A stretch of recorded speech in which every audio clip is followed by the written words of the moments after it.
2025 Stancog Management Finance Committee meeting to order and ask for a roll call, please. Stanislaus County, City of Ceres, Here. City of Houston, City of Modesto, Here. City of Newman, City of Oakdale, Here. City of Patterson, Here. City of Riverbank, Here. City of Turlock, and City of Waterford. Here. Mr. Chair, you have a quorum. Thank you. We'll move to item 3, public comments. This is for members of the public for any item not on today's agenda. Are there any public comments? Okay, seeing none, we'll move to item 4, presentation. This is Measure L website by Faye. Hi, good afternoon. I'm Jean Folletta. I'm just going to introduce Sarah Benner, who's going to be giving the presentation on the Measure L website. And we're really happy that she's here and we're at this point finally. So I'll leave it to her to start a presentation. Thank you. Hi, thank you. Happy to be here and share a little bit with you. So we'll go to the slide deck. Next slide. All right, so yeah, today I'm excited to be here and share with you, review the website, and also kind of talk about some of the next steps with member agencies and contacts. But also just wanted, while I'm here, to highlight just a couple things that we've been working on. Most recently was the strategy and communications around the recent press release and messaging for the funding, for the CTC funding that was acquired in June. So our team worked on that. And then, as you know, we also completed the annual report earlier this year. Next slide. So when we started the process of redesigning the website, we first just did an audit of the existing site and just tried to find where the opportunities were for improvement. And, the first we identified was really around clarity and transparency of information. It's not clear when you land on the current website what Measure L is and what the benefits are to the community. So we saw that as an opportunity. The content management also was an opportunity. The current site relies heavily on video, which number one assumes a user is going to sit through an entire video and process all the messaging, but also it becomes very expensive and time consuming to keep that updated. So that's an opportunity for just presenting information more clear to the public, and then also opportunities around specific projects, providing details about regional projects, local projects, and their status and their completion.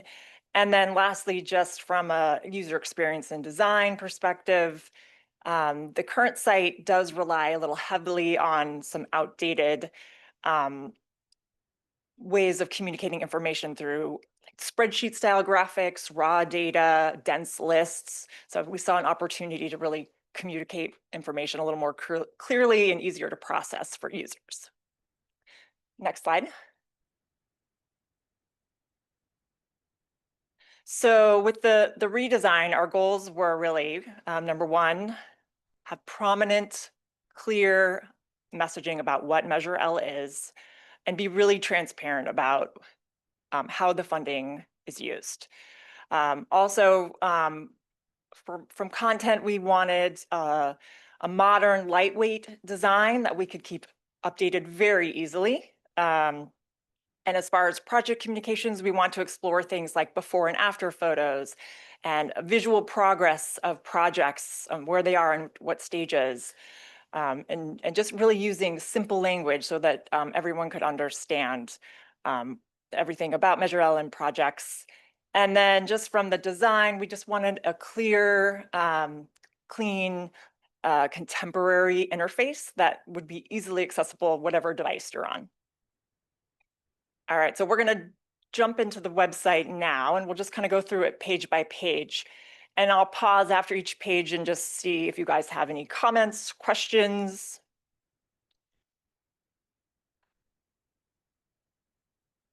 Oh, there I am.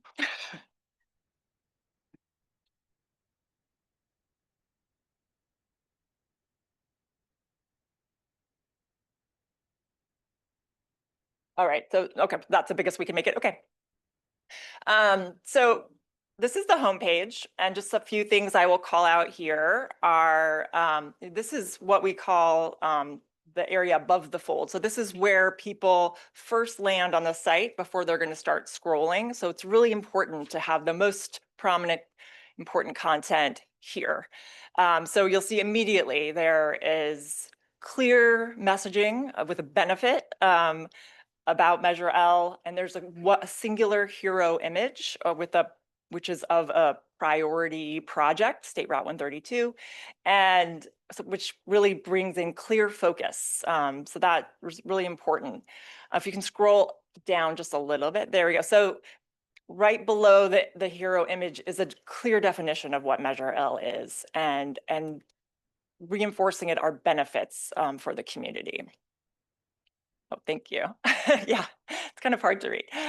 All right, so then right below that, we have showcasing Measure L in action, where we're immediately linking to a projects page, which we'll go into coming up shortly. But this is where we can already start telling you, we're going to tell you about how we're using this money and the projects that are benefiting from this funding. And then below that, we have a quote from StanCog leadership, which also just reinforces that this is more than a funding source. It's actually an investment in the county, and reiterating the benefits of Measure L funding. All right, the next section we have is the member agencies. So we have each member agency logo. They're all clickable. We have a call to action to actually click on a logo just to find out more about local projects within the city or the agency. You can scroll down a little bit so you can see they're all highlighted there. And then last on the homepage is we have a call out to funding, because we know, that we want to be really transparent about this as well. So our team created an infographic showing allocations of Measure L funding, and the colors here are, we kind of expanded the Measure L brand palette to complement it. So we're just using colors that we felt complemented the Measure L brand. And then below that, we have just some reinforced messaging about the commitment to really, maximizing and utilizing Measure L funds on projects. And then just the footer, which is pretty standard for websites. We have the Measure L logo, StanCog logo, contact links, privacy policy link, accessibility link, social media. Those are all pretty standard, and those are just going to be across the footer of every page. So I know that was a lot, and you're processing it real time. But I'll just pause here. Any questions or comments on the homepage?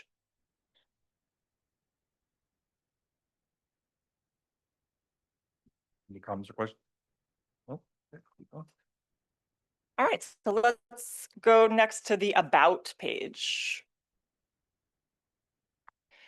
All right, so we start off here again with clear messaging, a little more definition on Measure L, but also projections on how much it's going to raise, as well as projections on the matching funding that could be available in state and federal funds. And again, reinforcing how these funds really benefit the community. The section right below that is where this is a dynamic carousel unit that can be updated quarterly, so we can continually showcase new before and after photos of projects. This one is of Pedros Road in Turlock. So this is just kind of a dynamic way to still keep integrating project information while we're talking about, Measure L and the benefits, and really seeing progress. Next to that is a definition. Oh, sorry, just stay there. Next to the image is a definition of StanCog, who they are, what they're responsible for, who comprises it, a little bit about the policy board as well. And then below that, we have a section on accountability, where we talk about the oversight committee, and we do link to their meetings and agendas. And then on next to that, list out all the MLOC community members. And then I believe the last section of the About page is the resources section, where we'll link to important documents. Here we have the strategic plan update, the policies, procedures, local control funds, Measure L ordinance and expenditure plan. And below that is a link to the annual report. So when we have the new annual report, we'll add that here as well. Pause again. Any questions about the About page or comments? Questions or comments? All right, so let's go to the projects page. So here we're just featuring specific Measure L projects. So if you can scroll down a little bit. So we just have some select projects that we're featuring. These can be updated also at any time, but right now we're featuring State Route 132, giving some, information about the project. And because this is a multi-phase project, we really wanted to highlight that actually the first phase is actually completed, and there's more work to come, but there's been work done, which is something we really need to communicate. And because this is a complex project, we link to the State Route 132 website itself, where people can get more information. Below that, we have the Crossroads Elementary project, where we just give a little information about that for the city of Riverbank. Below that, we feature the Vet Span program and link specifically to their website for more information. And then lastly, we have the North County Corridor Project, and which just had the groundbreaking, which why we have this new image included. And all of this information we can keep updated real time. So when there's progress, we can update that as well. Below that, we have the regional projects, the 16 regional projects. And what we've done is, scroll down a little more. You'll see the title of the project, the lead agency, just very brief information, but then also kind of a visual cue about and guide about the status, so people can understand what's under construction, pre-construction, and we'll keep these updated as well.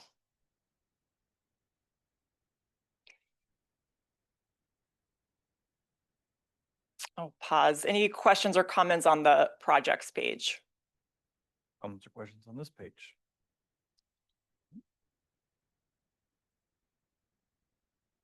Okay, so the last page is the funding page. We start off with really important messaging about that not only is Measure L bringing in funds, it actually helps attract additional funds. And so just really reinforcing that. And below that section, we have a larger version of the graph you saw from the home page. And then below that, we have another infographic, which is actually an example project, the North County Corridor Project, and how Measure L funding was used to attract other funding. So just reinforcing that messaging of, Measure L is one source of funding, but it actually really helps us get more funding. And then on the right, there's just examples of different types of funds and grants that have been secured through Measure L funding. And then lastly on this page is just the Measure L audit. It's just a link from the letter from the Oversight Committee on the annual review. And so we'll keep that updated as well. So pause here. Any questions or comments on the funding page? Any comments or questions? The only comment I'll have on this is, are you planning on showing actual revenues and expenditures of the fund somewhere? I don't believe so on the website, but we can if. I would think the public would be interested in knowing how much money came in and how much has been pushed out. Thank you. Any other comments or questions? I guess my only question would be, is there going to be more detail at the city level? What various cities have done or accomplished with Measure L, or what's on their to-do list? So I think what we've gotten some feedback. We've presented this a couple times now for feedback, and we're hearing more about incorporating ways to incorporate more local projects. And we're thinking, if you want to go back to the homepage, scroll down to just maybe right around, like right above or below this member agencies section, we were thinking about creating another sort of carousel that had pictures of projects from each local agency. And that we can keep updated, but I'm open to other ideas if you are interested in seeing other types of local projects being featured and how to do that. Do other cities have Measure All web pages themselves? Yep. Yes. Can we just link from the logo to those sites? Well, that's what these do. Is that what that? Yeah, yeah. My big thing is I just want to make sure that my community members can see what activities occurred in our city, what, was funded by Measure L, so they get a good feel for what the funding's going for them. So we got to figure out, make sure that, what we'd like to do is show things one place and place only. So we don't want to duplicate effort. So that we're required to put all the quarterly reports on and so forth. I assume you're not planning to do that here, or is that something you're planning to do? So maybe we wouldn't have to do it at our individual site. Because there's things that we're required, that we've been asked to put on our website. Now, under the impression that possibly maybe StanCog would take on more of that role and responsibility to relieve some of the efforts on our end. But I just trying to, at some point, we just got to have that, who's going to do what, and everyone agree upon. Yeah, I think we thought we were linking to your sites for that, but if, that's something we can talk about. Any other comments or questions?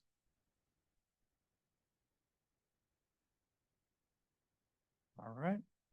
All right, so if we can go back to the slides.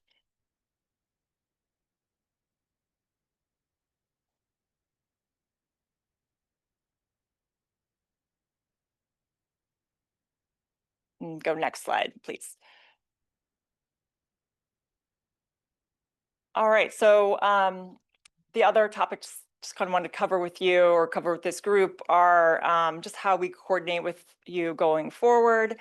I know some of my team members met with you or some of your team, the member agencies contacts about a year ago, and definitely want to work with you to start more streamlined collaboration.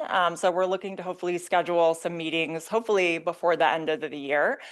Our team has kind of done an audit of who we met with last time and then looked at your sites and if there's any changes. So we've put together a list of who we think are all the right contacts, which we'll review with you and have Jean send to you as well. So you can review and let us know if there are other contacts we should be incorporating. And then we'd love to just set up some established regular communications. I think right now we've been kind of going through Jean, but it might be more efficient to work directly with your teams if that's of interest, and just being a resource to you. Once the website's launched, we are going to develop social media templates. Social media has been fairly turned off right now because we didn't want to keep directing people to the current website. There has been, StanCog has posted things about the funding and then there's been other, the groundbreaking, things like that. But, what we're looking to develop is just a regular cadence of posts, like a calendar of information that related to Measure L that agencies can leverage if they want or not, and use the templates that we designed to make it really easy for your teams to post. Next slide. So I know you can't really read this and that isn't really the point, but we did, like I said, do an audit of who we think the key contacts are for each member agency. Jean will be sending this slide along with a link to the website just as a follow-up. So then your teams can look a little deeper at the website and just double check this list, make sure that we've got everybody or if we're missing anybody. or any changes since we put together this list. Next slide.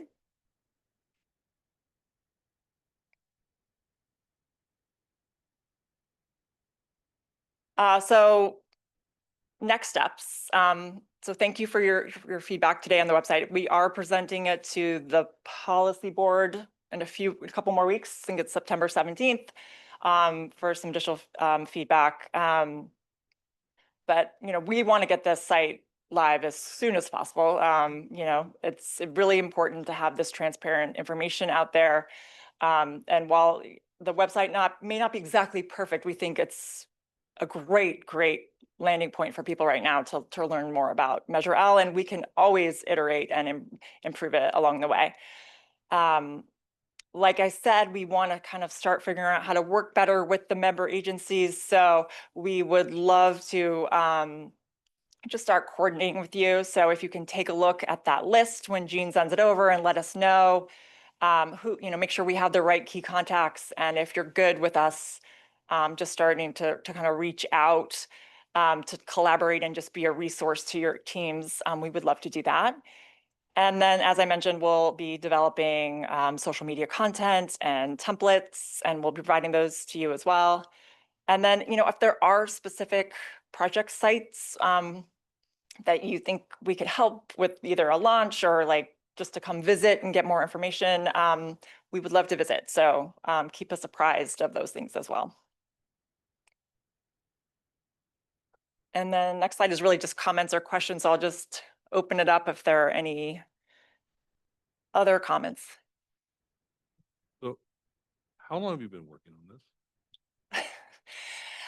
So our team started on this definitely probably last fall, which I know sounds like a very long time.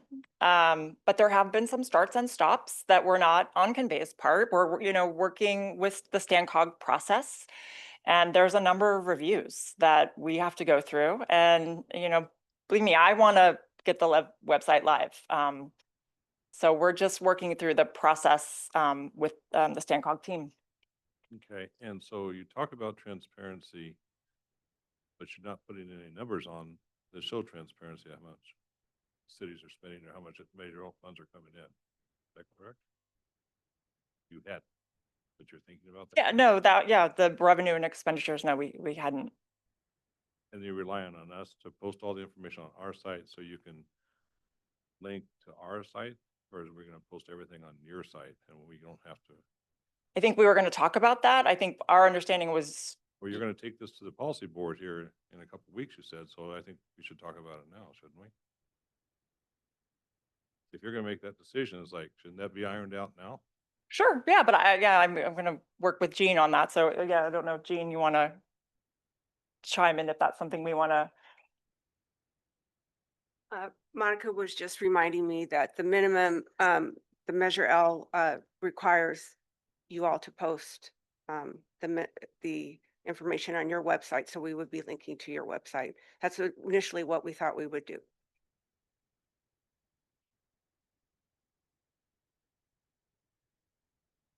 I guess I have another question. You talk about templates for social media.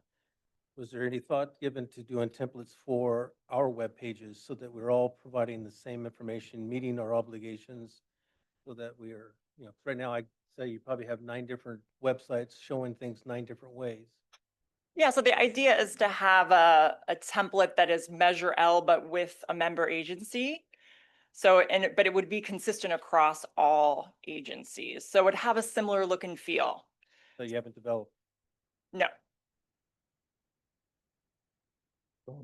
You want to, more? No, please. I'm trying to think, I'm just trying to figure out here.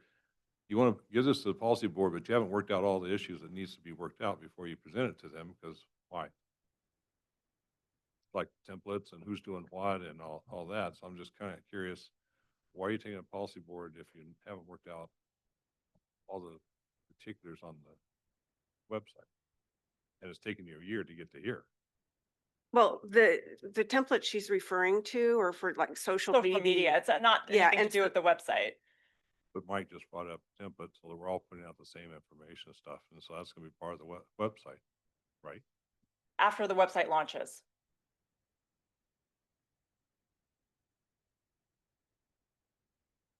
This seems like less information is being shared with this Yeah. new and improved than what's currently being shared. Cause isn't the current website, I mean, we're showing how much money is being brought in and everything, and we're on ours, but also on yours. So why is that not being done now? We just, we can do that. We can put it on the Measure L website, like we just said. But it is on your page as well. So, But our page is for us, well, your page is for you. no. This is supposed to Not be, showing how much money is bringing your bringing. well, this is supposed to be a collaboration of all the agencies in the region. That's what it's supposed to be. And so Right. the messaging, whatever the messaging is, it should be the same, with the exception of each of you will have your own different projects, and you will have different funding coming in and out, your expenditures and your revenues, just like we would have total expenditures and revenues, which would add up all of the regions' funding. So it's taken you a year to figure this out, get to here now. It's taken us longer than we wanted, yeah. But we've had some bumps in the road, as I'm sure you know. And so we're doing our best to get this back in check.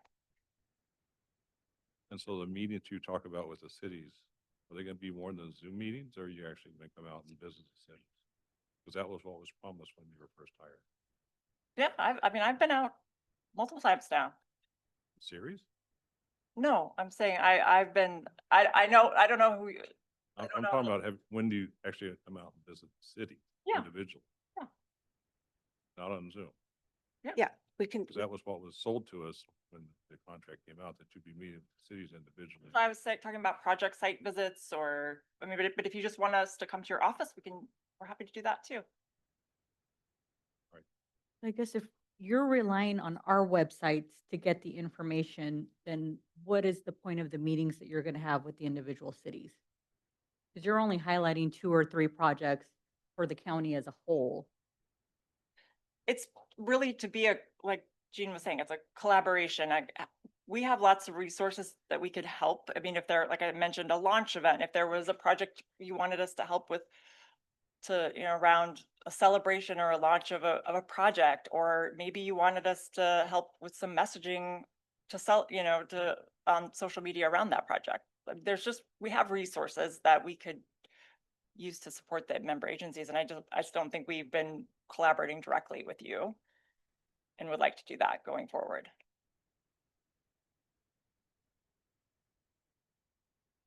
So just to clarify, I mean, there's two parts of Measure L, right? There's your regional bucket and your local budget. So are there plans to show the regional buckets in the money? And is there a plan to show the whole roll-up of Measure L? So you're relying on the cities in our quarterly reports, right? What about the regional part and the regional expenses and everything associated with those funds? And then there should be a total associated with how Measure L has been spent. yeah, we can Is that what's gonna happen, or is? that's why we're talking to you, to get some of these ideas.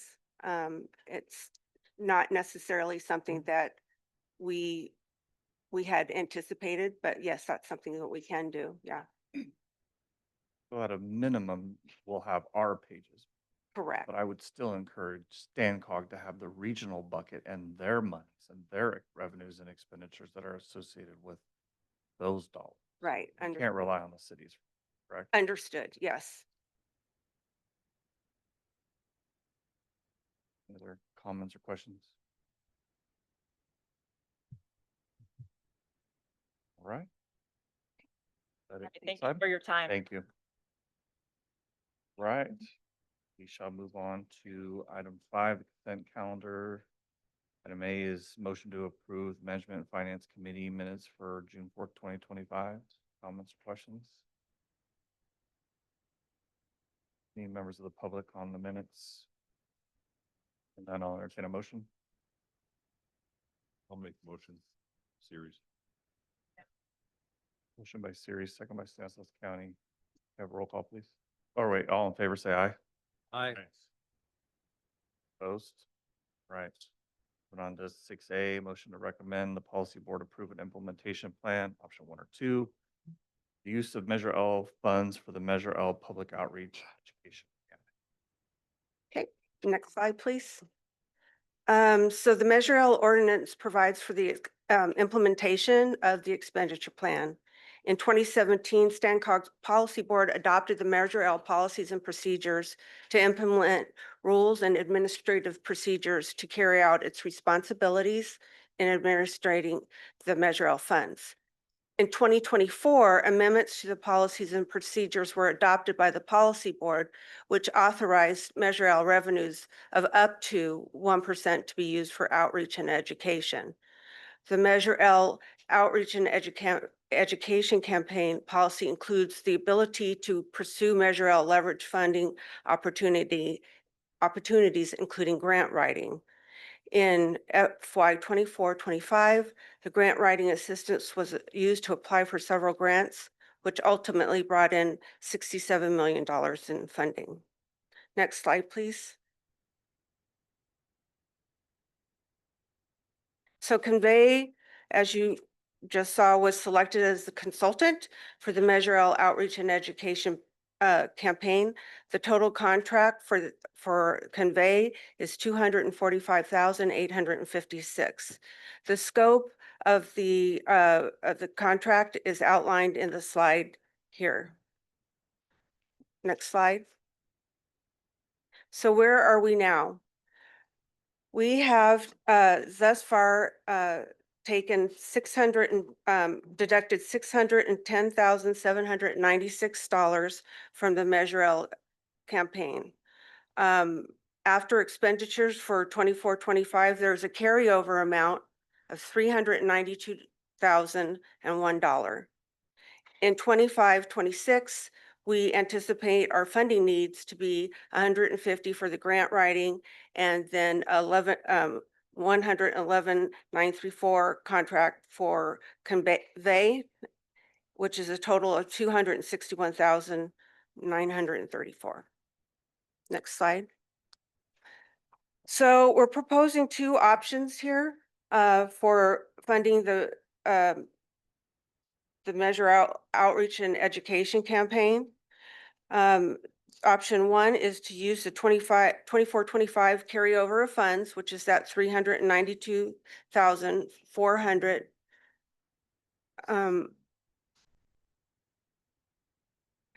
Oh, excuse me, I'm sorry, didn't see something.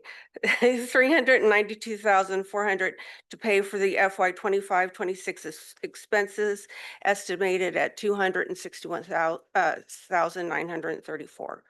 Or option 2, to have some sort of a reserve to use FY 24-25 carryover funds of 392 to pay for FY 25-26 expenses, estimated at 261,934, until such time as the balance of carryover reaches 100,000, and then begin drawing down at 5% or 50% of Measure L funds for outreach and education campaign, or not 50%, 0.5%, excuse me. Next slide. So I'm sure we want to have some discussion about this, hear your thoughts. If you like one option better than another, or you have some other ideas. So we're open to listen. Comments or questions?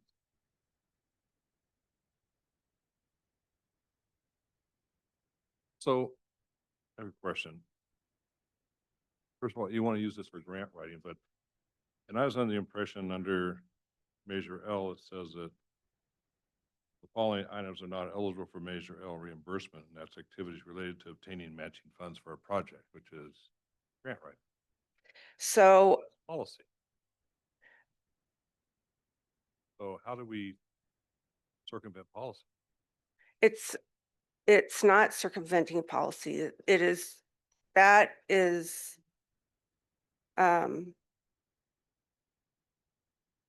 okay. Good afternoon, members of the Management and Finance Committee. Monica Streeter, General Counsel for Stancog. So there is a provision in the policies regarding the eligible uses of the Measure L funding for the member agencies. And that was a policy decision. Those were vetted through the committees and then also approved by the policy board when Measure L was first adopted, and these policies were put forth in 2017. So that is the current policy as it pertains to the local control funds and eligible uses.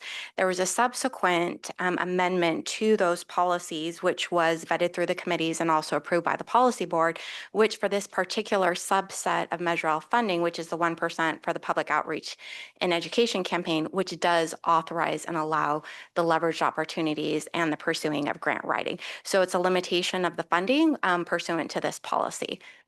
Can you show me in the regional policies where it says that? It's the new section that was adopted in 2024. I believe it's section 6, and it's the last page of the regional policies where it identifies that. It's paragraph 1, and it authorizes the pursuing of leverage funding opportunities, and there's identical language in the local control policies as well. That was presented to the MFC committee before it was taken to policy board? That is correct. In 2024, I believe. Could you provide the date for that? Yeah. Because I wasn't able to locate the agenda. I did believe find this. the Executive Committee and the Policy Board in early 2024, but nothing in 2023 for Management and Finance, because our December and January meetings were canceled. Okay, we will look up the date, but that was presented to the policy board, I believe, in February 2024, but we'll get the date for you for MFC. So continue with the question is not necessary for you, Monica, but. So you stated earlier that Convey's contract is $245,856. Yes, the total It's obviously contract. more than a 1-year contract because Rosa had previously stated it's a 2-year contract or longer that you guys signed. Correct. No, the contract is actually a contract where it's a 9 months and then we look at what we want to do with the contract. So we've been delayed on putting together our deliverables. So it's something that we would want to possibly look at if we want to even continue it after after we've finished with some of these deliverables that they're going to give to us, like the social media and such. So it's a 9-month contract? It was originally a 9-month contract and we were to look at it at that point in time to see if it was something we wanted to continue. However, the contract wasn't proceeding as it should have been. It was delayed. Okay, so if it's a 9-month contract, I see Monica work. So just for clarification, it was a multi-year contract. There was a provision in the RFP and also in the contract that identified that after 9 months, the scope and the budget would be examined to see if any adjustments needed to be made based on, deliverables and what the member agencies felt needed to be refined, fine-tuned in terms of the branding and the messaging. We got a little off that schedule with staffing changes, and we didn't quite honestly be able to effectively manage the contract as we had hoped. So there really was a pause on the contract and no work was being done by Convey. And now we've gotten in a situation where we do have the staffing that we can dedicate it to it. So now we're kind of starting that process, but you'll see that there's a limited budget that's identified to really get Convey to focus on the original tasks that were vetted through the committees, that were vetted through Management and Finance. There was also a smaller ad hoc committee that we worked with to get that scope of work approved and everything and stuff. And so now we're really in a situation where we can focus on that and get those tasks delivered. It's, a little bit difficult to judge and evaluate Convey's performance when they really didn't have that opportunity. And so, that's kind of the situation we are in now. But, again, we're trying to really deliver what we had discussed when we started these conversations in 2023. We're just now in a situation where, again, we have the dedicated staff to do that. So it's not a 9-month contract. It's not a 9-month contract. It's a multi-year contract, but it did have that evaluation provision, which again, we didn't really have an opportunity to implement that to get to the 9-month evaluation So how long is a multi-year contract? 3 years, So it's a 3-year contract. correct. And so of that 3-year contract is 245,856? Or That was is that a 9-month for 200? Total contract. Total contract. Total contract. Total for contract. 3 years, it's 245,000. And so now, because of delays, not on Convey's problem, but Correct. other issues, now you're asking for another $111,000 on That's- top of that? No. That's already part of the existing 245. So there's no additional money being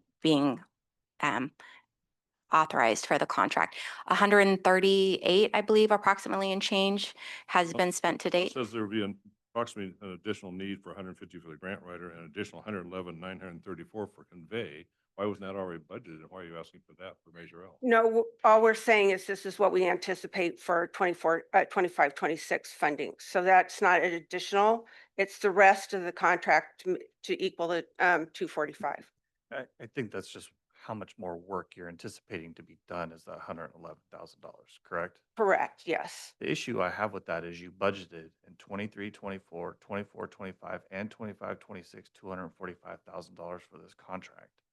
But yet the total contract was only $245,000.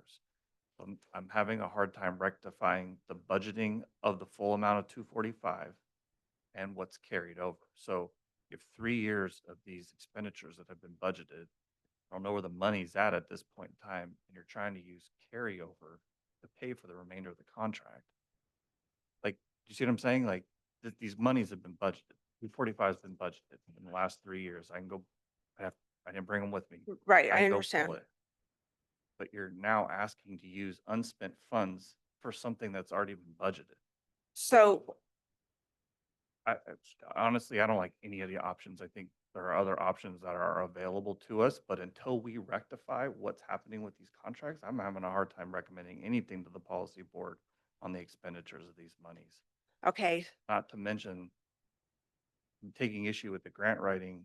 I don't recall this ever coming to management and finance, and I'm questioning why that is actually not part of the original 1% that is allocated to Measure L for admin, which is a more appropriate place for grant writing because it's paying for staff and other types of things to administer the grant.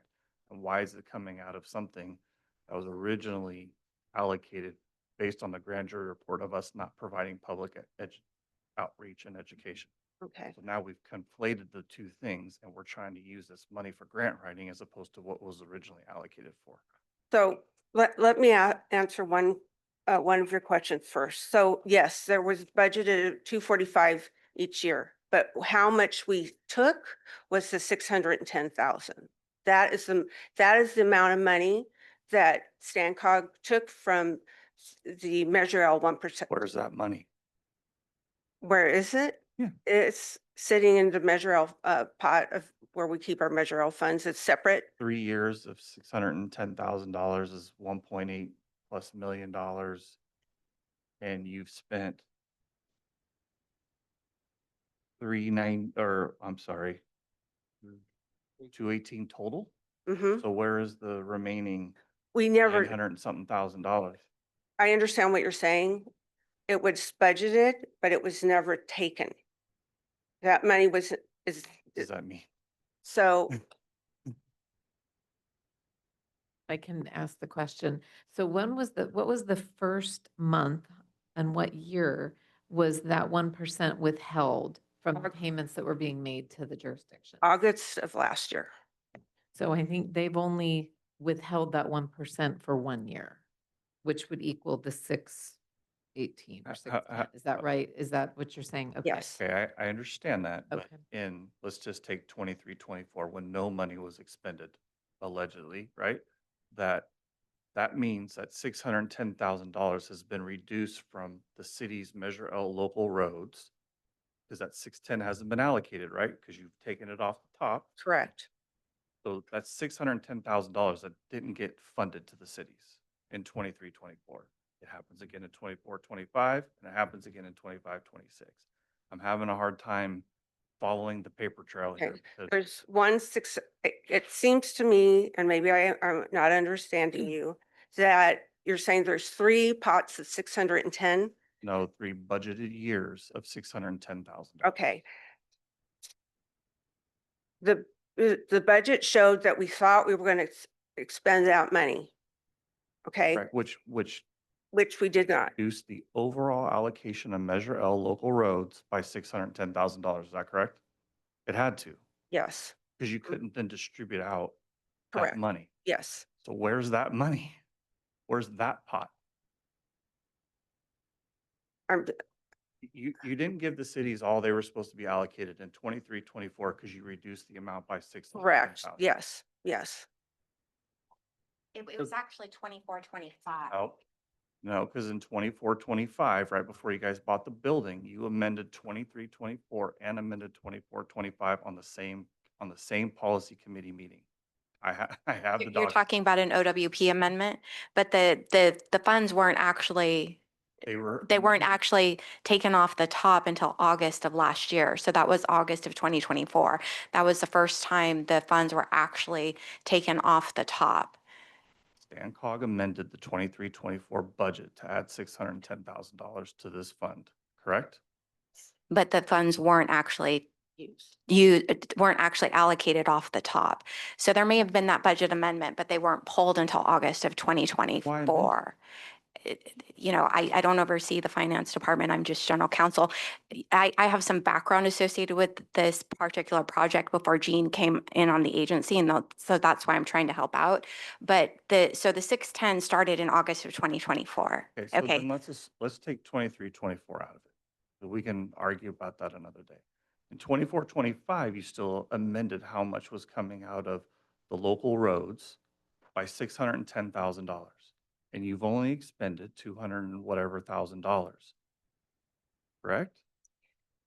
So where is the remainder of those monies and how does the cities become whole on money that wasn't ultimately utilized? That's the question. Okay, so in the budget, the OWP, I'm following, I think now where you're going.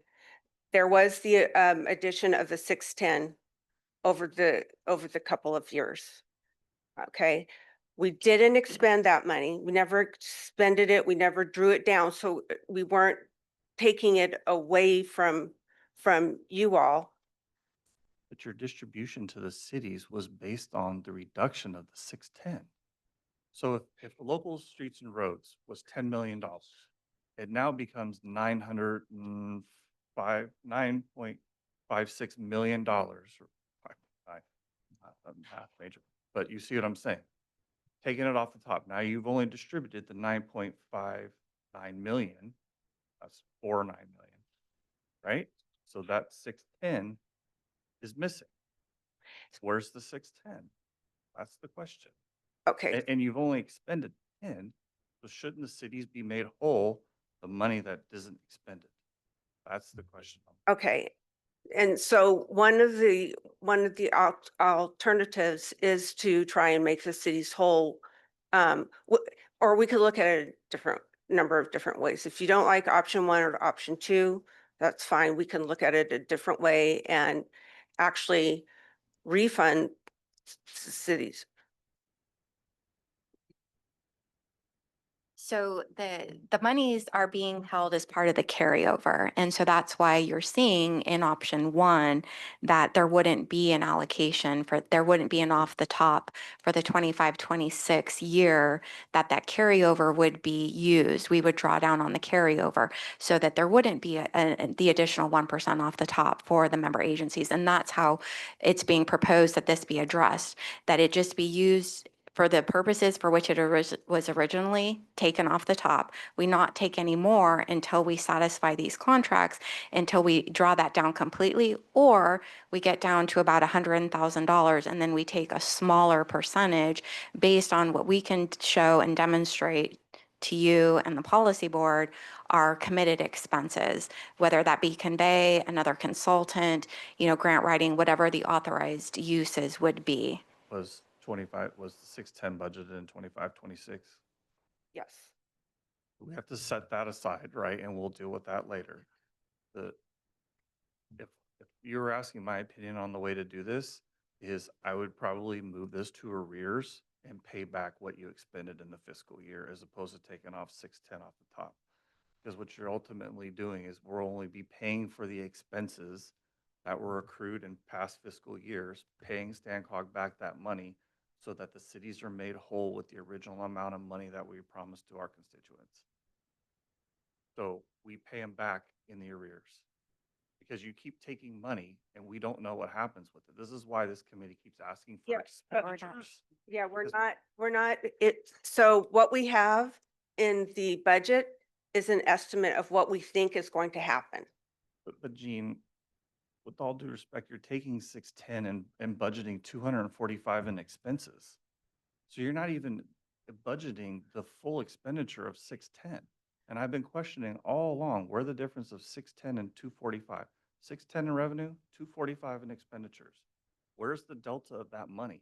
And why isn't that money being distributed to the cities so that we can do our projects? Okay. That's ultimately my problem. I've had a problem with the 1% a long time because I didn't think it Right. was properly allocated. But now Stancog's actually budgeting more than it's actually predicting to expend, which takes money out of our pockets to deliver the projects that we've been asked to deliver. Okay. So instead of budgeting 610, Mhm. taking 245, why aren't we just paying for actuals? Whatever could, go use Convey as much as you want, and then we'll pay Convey the bills from whatever pot of money we come up with.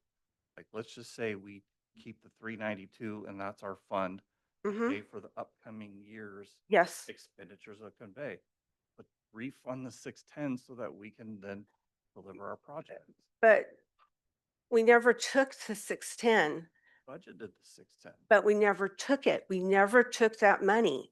Well, We what- just then- started then- drawing the money.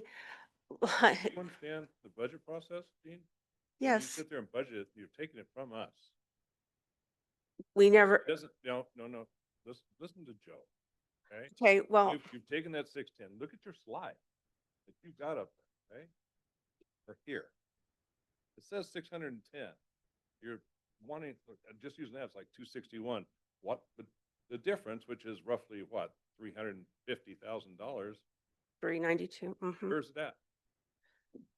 That's the carryover. The 392 is the carryover that we could use to pay for the expenses And- this year. Why is it The not? next fiscal year. But it keeps carrying over to, year and year and year, so you're getting more and more, and I think that's where this 1% carryover is pain. Because you keep carrying over like from 24, 25, or 23, 24, whatever Yeah. year we started at.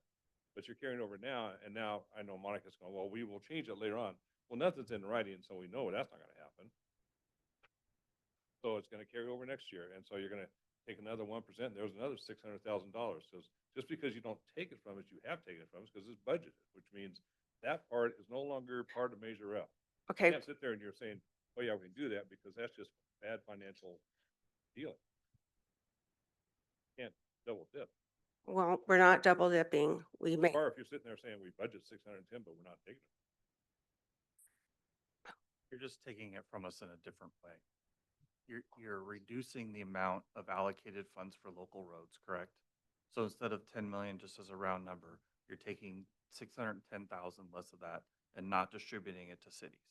And then you're saying, we're not taking it, but where is the 610? You still took it from us. You didn't. yeah, actually- yes. Did you ever allocate that 610 back to us at a later date? No, not yet. That's what this is about. That's what this is about. But like Joe said, for 3 years, you've taken 610, 610, 610.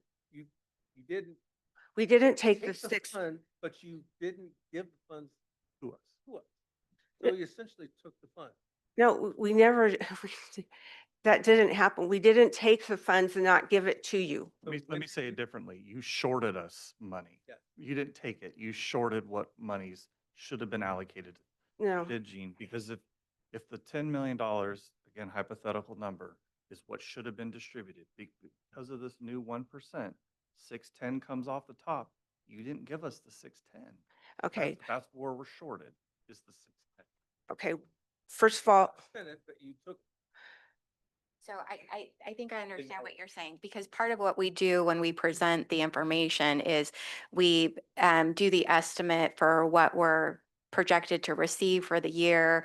And when we show you the 61 million, for example, for, 25, 26 or 24, 25, we take the 1% admin off the top, then you'll see the 1% for the public outreach campaign, and then you'll see the balance identified, and then you'll see the percentage allocations applied, and then the money being distributed. That's where you're saying we budgeted for it, but we didn't actually give it to you, right? Okay, so for 24, 25 is when the first 1% was taken off the top, and that was when it was actually allocated. I don't believe that it was taken in 23, 24, and I'd have to go back and look at the OWP and see if we did an amendment after the policy was made. If we can have the opportunity to go back and look and see and verify what the allocations were based on what revenues were actually received and then what percentage allocations were gone out, if we can have an opportunity to do that math, right, and go through the documents and bring that back and provide that to the MFC, perhaps that will alleviate this particular concern, and then we can come back at your October meeting with that information. I think this is kind of highlighting the bigger issue that this committee has always had. You look at the Measure L reports, and all it's ever reported is revenue. We never see what's expended out of Measure L, ever. We've been asking for months for Measure L expenditures on both the 1% admin and the 1% public outreach and any other expenditures related to Measure L, and have never seen, except for this table right here. This is the first time I've seen any expenses associated with Measure L. And so this is what raises our level of skepticism about what's happening with this money, because we don't know where it's going. I can assure you that the 23-24 budget was amended to have the 610 with the 245 contract. It's in 24-25 and it's in 25-26. And we have no idea where that money's at. And I understand you didn't take it, you didn't journal it, whatever accounting term we want to use. That's still money that somehow is missing from the overall pot of money. Where are those dollars? This is general accounting. I mean, this dollars have to be somewhere. Yeah, and they're in that Measure L pot, which is separate from everything else. So Measure L is kept separately from. I would love to see that. I've heard that for months. Okay. I would love to see that account. Okay, you know what I would suggest to the group is that, and I don't know if you would agree to this, but have an ad hoc committee sort of look at this and go, because I think you have quite a few questions still and things you want answered.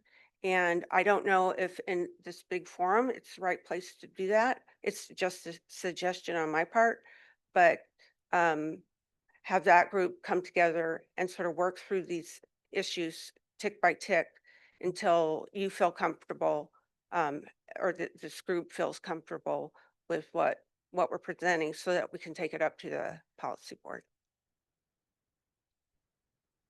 And if that's what we want to do, that's fine, but this will not be presented to the policy No. board until that happens. No, the agreement would be, yes, we come together as StanCog and whoever else we need from our staff, come and meet with you, go over what your concerns are, and then really line things out so that you see and you're clear that, and you're confident that we're not taking money that we shouldn't be, and we're not giving you the money that you're due.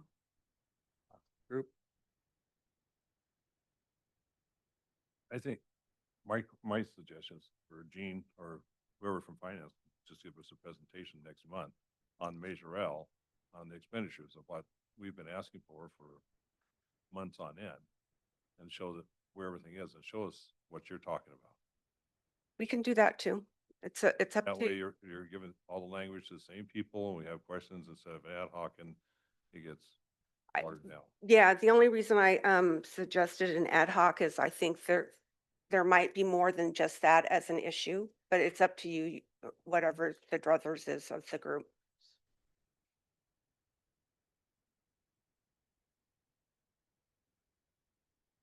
I think if we did it in public, it would be tough. I think we should send a couple of us behind the scenes to ask the questions in an appropriate manner.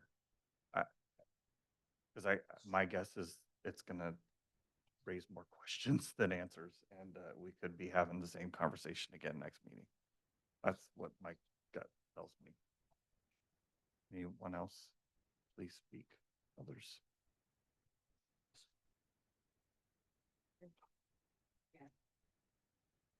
All right, volunteers. One has counting back. I guess I would. I won't do it, but I would love for my finance director, who's a fiscal hawk. I'll Aye. volunteer my time. Mine too. Then we gotta keep numbered it. All right, so how many do we want? 3, 4, 3? Why don't we do our 3 finance? So Newman, Modesto, series, finance directors with Marisol. All right, before we make that a motion, should we go to the public if there's any comments, just real quick? Okay, great. Okay, so anybody want to make that into a motion? So move Newman.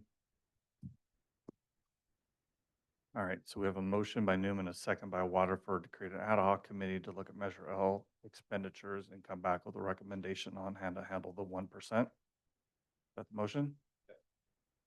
All in favor? Aye. Opposed? Right. Jean? All right, now we'll move to 6B. Motion to recommend the policy board adopt by resolution the Measure L Regional Control Project Cooperative Agreement Plan specifications and estimates of Faith Home Road Express Project. Hello, everyone. Jose Luis Caceres here, Director of Programming and Program Delivery for Stancock. I got a text message. Vice Chair Dunford, if you could move that microphone a little closer when it's time for comment. Folks online would like it.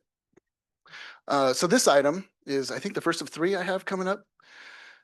It's pretty straightforward. Actually, could we just go back? Thank you. So this is the Faith Home Road Expressway project. It's a Measure L regional project, and it's coming in wanting to spend or wanting to get its Measure L funds that were voted to it by the taxpayers, specifically for plan specifications and estimates, or PS&E. Next slide. So that first column is blue, but it should be gray. This table represents what is in the strategic plan. That's the policy document for Measure L regional projects. The county is requesting 8 million of an available 10 million programmed in the strategic plan. Strategic plan shows it pulls the regional projects, who's ready to go, and then it anticipates a cash flow basis of how much of money will be available.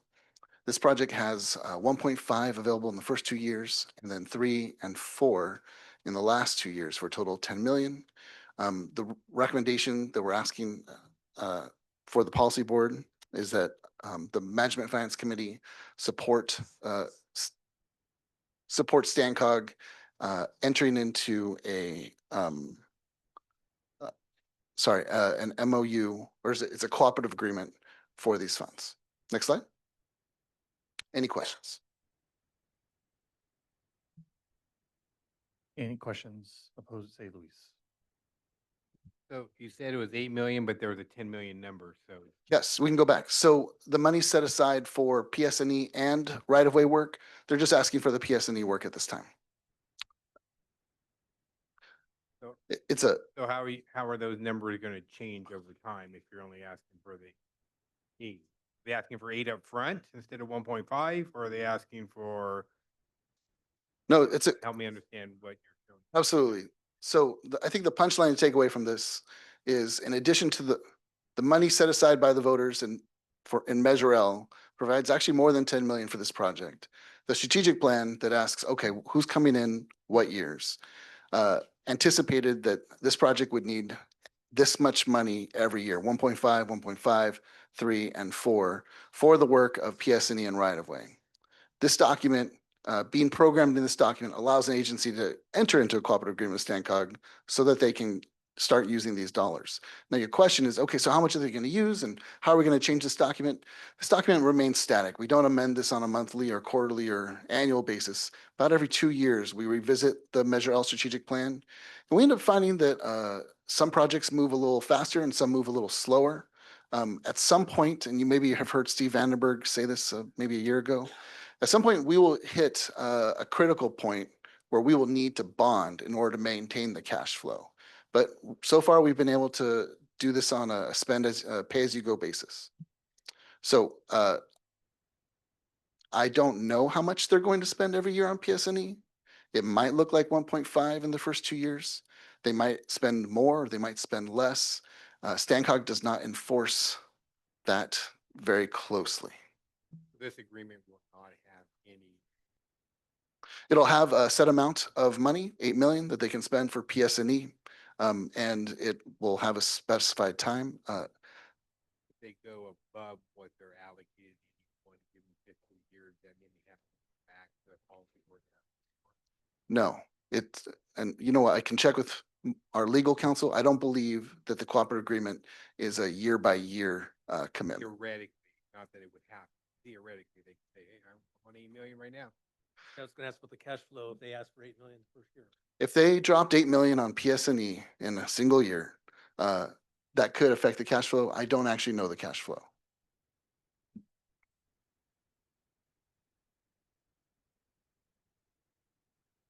Any other questions? All right, I think we have a member of the public who would like to comment on this item. Good afternoon, Management Finance, Dave Lehman, Stanislaus County Public Works Director. We love spending money, but we're not that good at spending it that fast. So I totally think that we can probably live with this. We haven't gone out for an RFP yet. We're going to be, by the time we award a contract, we're going to be more than halfway through 25, 26. So I'd imagine some of the 25, 26 money might get spent in 26, 27. So that really would be more like 3 million in 26, 27. And then we'd roll it out. So I don't anticipate us exceeding that. And if we did, it would be by not much. And it's all in arrears anyway. These are all reimbursements. It's not cash up front. So we'll invoice Stancog and then they'll reimburse us, and that takes months. So none of this is particularly fast. We'd always like it to be faster, but it doesn't seem like it ever is. So. And it's one of my favorite projects in Stanislaus County. I totally feel like SpongeBob right now. This is my most favorite project ever. Would get us an east side bypass for the first time, hook up to North County Corridor, down to Keys Interchange. It's a wonderful project. We love this one very much. Lots and lots. Thank you. That's an engineer speaking there. All right, any other public comment to that enthusiastic endorsement of Faith Hill Road? Any further comments from the committee? I just have one comment that I would recommend. Obviously, I don't have a say in it, but that the language in the cooperative agreement specifically state that you can't take more than what's available and not force the bonding process with this cooperative agreement. So it needs to stay within the cash flow. Yeah, I would just have concerns that, they were successful and it just, and what's the impact on other projects? Not having any kind of fiscal year cap. That's my only concern. Not that it would happen but there's always that 1%er. We will make sure that the cooperative agreement has that language. All right, any other comments? I'll entertain a motion. To move water. Oh, motion by Waterford, second from Houston. All in favor, say aye. Chairman, Rich, real quick, I just want to make sure that the motion included that language that Jose Luis said. Correct. Okay, duly noted. All right, that motion passes. All right, now we'll go on to 6C, motion to recommend the policy board approve by resolution of support the application to Stancog fiscal year 2027-2030 funding round for State 132 West projects. Yes, me again. So State Route 132 West, I imagine you've heard about it before. We are applying for 3 applications, and I'm going to say we, and it's going to sound confusing. StanCog, as an applicant, is going to be applying to StanCog, the funding agency. This might seem counterintuitive. You might think of an agency like StanCog, we just pay for it out of our own funding. But no, we're going to come through the front door along with all the other agencies and apply for funding, same as anyone else. Next slide. So a little bit of background. We are in the middle of that funding round. The call for projects went out in April. Local agencies, transit operators are working on their applications, and there's 90 million available. The deadline for submittal is this month. Part of those guidelines that were approved by the policy board is there's a large app category and a small app application category. For large applications, there's a maximum request amount of 5 million in funding. For any single agency, the most applications they can submit are 3 large applications. I'm focusing on large applications for this. StanCog is an eligible applicant for this funding program. Now, State Route 132 West, it's going to be a great application. It's shovel ready. It's listed as the #1 priority in the Measure L strategic plan. And State Route 132 performs well in multiple categories: safety, congestion reduction, pavement rehabilitation, so on. Next slide. Now, I love this video. What really brings it home is the audio. When that truck comes through, it's really loud, but it's not loud in this meeting, so you have to use your imagination. That alligator pavement, this is Mays Boulevard as it stands today, and we're trying to get these trucks off of Mays Boulevard onto a separate alignment, that is State Route 132. To do that, we can't do it all at once. So we've done phase 1. I say we, but the city of Modesto is the lead agency for phase 1. We moved past calling other projects phases. We have other components to get State Route 132 done. There's an interchange, there's Dakota to Gates, there's a final widening of the whole stretch to 4 lanes. Let's go to the next slide, please. So we have 3 applications that we're proposing to apply for the funding program. The first is Gates to Dakota, 5 million of SDBG. The second is the interchange, 5 million SDBG. And the third is actually a component of the interchange that we're treating as a separate project. It's the Kansas Avenue overcrossing. We're going to add bike lanes to that. We're going to rebuild the whole Kansas Avenue overcrossing for 5 million CMAQ. Next slide. And I just dropped these acronyms. Let's go back.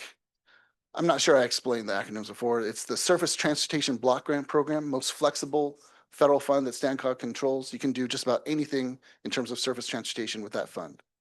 The other one is the Congestion Mitigation Air Quality Improvement Program, the CMAQ program. These are funds meant to clean up the air transportation-wise. They can't be spent for single occupancy vehicle travel for increasing that, but they can do a roundabout, they can do bike facilities, anything that'll clean up the air but not lead to more single occupancy vehicle travel. Next slide. So Gates to Dakota is that dotted red line in case folks haven't been. I see this map all the time, and so I'm not sure if everyone is super clear. That blue segment there to the right, that's already been built from 99 to Dakota, and it's not getting much usage. That's because it's too short and it's really hard to get onto it from 99. We knew that when we built it. It was just the first phase. We still need to build Dakota to Gates. Next slide.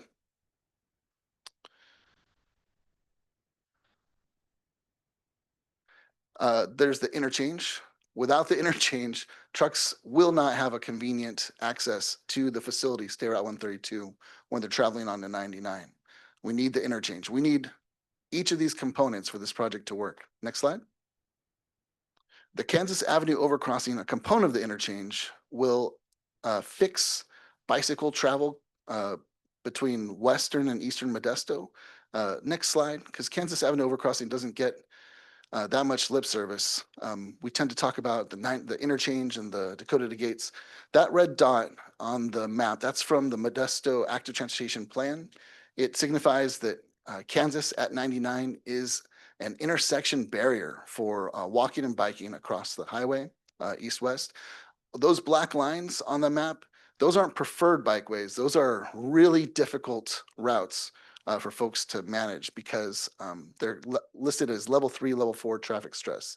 And it really shouldn't, but Kansas, you can see that only the most aggressive bicyclists would attempt the Kansas overcrossing. And then pedestrians don't like it too much either. Next slide. So I want to talk about the items before me did not go through very smoothly, and I anticipate I might get some pushback from this committee on this, and so I want to take a little bit of time. At the TAC meeting, this particular topic got discussed intensely. Dakota to Gates is a $77 million project to construct. Now, about a year or two ago, we thought it was a $130 million project to construct, but we've been sharpening our pencils, getting our design, $77 million. We knew that to go after Trade Corridor Enhancement Program funds, TSEP funds, we would need to show strong local funding. That's Measure L. You have to show commitment. You can't go walk into a TSEP application and say, we're going to spend 10 million of STBG that we hope to get at some point and 5 million of an earmark that we hope to get at some point. You got to show that you have the funding and put it on the table. That's what we did with Measure L. When we got it, we also put out the press release, hey, this project is now fully funded, 77 million, we are good to go. And that is true. We can build this thing, and we will build it practically tomorrow. But that doesn't mean that we were done pursuing funding. We have an earmark request with Congressman Gray. We have, is that the right congressman? I'm getting my Congress people confused. But we have an earmark request moving its way through Congress. We have this application that we've been planning, 5 million of STBG. If we can secure that 5 million earmark and the 5 million of this STBG, it will free up the 10 million of Measure L funds that we had put here as a placeholder. Now we can spend the 10 million Measure L funds, but that is not our project management's intention. Next slide. The interchange is going to be a bear to fund. 256 million, that's a $250,000. I was just talking with a colleague about how difficult this will be to fund. We will need multiple funding sources, federal, state, and we will need Measure L. Next slide. There is not much Measure L left after building phase 1 and after getting environmental design and right-of-way cleared for the interchange and for Dakota to Gates. There's only about 15 million left to construct the leftover work for State 132. Now, currently, 10 million is on Dakota to Gates, and only about 5 million, I'm just going to call that 5 million, is left for the interchange and Kansas Avenue overcrossing. But our intention is not that that programming should remain that way. Our intention is to get that 10 million from Dakota to Gates onto the interchange so that we have about 15 million of Measure L funds. Next slide. Now, I'm going to talk about this table, but first I'm going to just take a sidetrack and I'm going to tell a story. So the Highway Bridge Program pays for about 80% of the cost of replacing a bridge. And it is paying for about 80% of the cost of replacing the 7th Street Bridge. The remaining 20% is split between the city of Modesto and the county of Stanislaus with local funds. That project, 7th Street Bridge, has been fully funded for, 7 years. No, the federal government and Caltrans did not reach a full funding agreement until just this last month. But on paper, it's been fully funded. And yet, we brought that item to the policy board, to the Management Finance Committee, and the TAC to go apply for local partnership program funds, using the Highway Bridge Program funds as leverage to go get local partnership program competitive funds. And what that did, and we were successful at getting 15 million. Once we got that 15 million, that freed up 15 million in city and county funds so that those agencies can use those dollars on other local priorities. This is how you use Measure L effectively. You put it on projects, you go out and leverage other dollars, and then you keep leveraging, and then you can free up your Measure L for the next project. In this case, our goal for the interchange is to take the 5 million of Measure L existing, to go get successful on getting Dakota Gates 5 million in earmark, 5 million STBG. That'll get us 10 million. We're going to transfer that 10 million of Measure L to the interchange. We're going to go after 5 million of STBG in this funding round with the Management Finance Committee support, recommendation to the policy board and the policy board support. And we're going to go after CMAQ, 5 million. That's going to cover the Kansas overcrossing. Total funding we hope to secure is 25 million between STBG, CMAQ, and transferred Measure L and existing Measure L. With that 25 million, we can go leverage that to go after local partnership program competitive. In this next round, it'll be about a year and a half from now.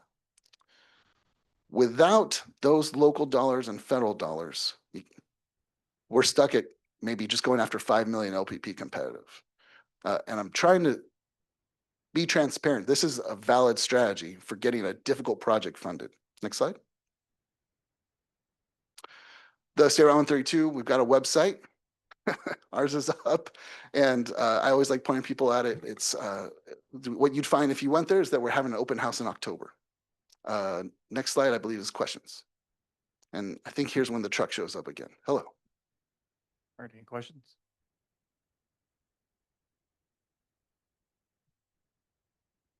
All right, so this is for the competitive grants, Correct. which StanCog created a different process this time to go after those monies over a longer period of time, Yeah. correct? Yes, we are programming 4 years out instead of 2, and we're programming carryover dollars. And StanCog is administering the application process to score the applications that are due. May I comment on that? A scoring committee made up of jurisdictions from this room will be scoring those projects, including a member of StanCog, but no member of that scoring committee will score their own project. I think this is where my heartburn comes in because we talk often about not competing against ourselves, and that seems to be what we are doing here through a process administered by StanCog. I will tell you the optics of that do not look great. I mean, not everybody at this table is in that large category, correct? It's really just us in Stanislaus County. Oh, it's not by agency, it's by project Not by size. size. So Oh. it could be competing against everybody. Yes, absolutely. So I have a fundamental problem competing against ourselves. And if I also recall that the applications are due the 19th, Yes, December, that sounds right, yes. and the policy board meeting to approve applying for this is The 17th, 16th. 16th. Sorry, 17th. So within 3 days, you're putting together an application to apply for these grants? No, the applications are already in draft. 2 of the applications are already in draft form. You don't have approval to submit grant application. No, but I have that strategic plan that says State Route 132 is the region's top priority. For full disclosure and for full transparency, we're coming before the policy board so that everyone knows what we're doing. But I guess where I'm going with this is when StanCog changed how the monies were going to be distributed, Yes, it was at that time, StanCog should have said, here are our priority projects.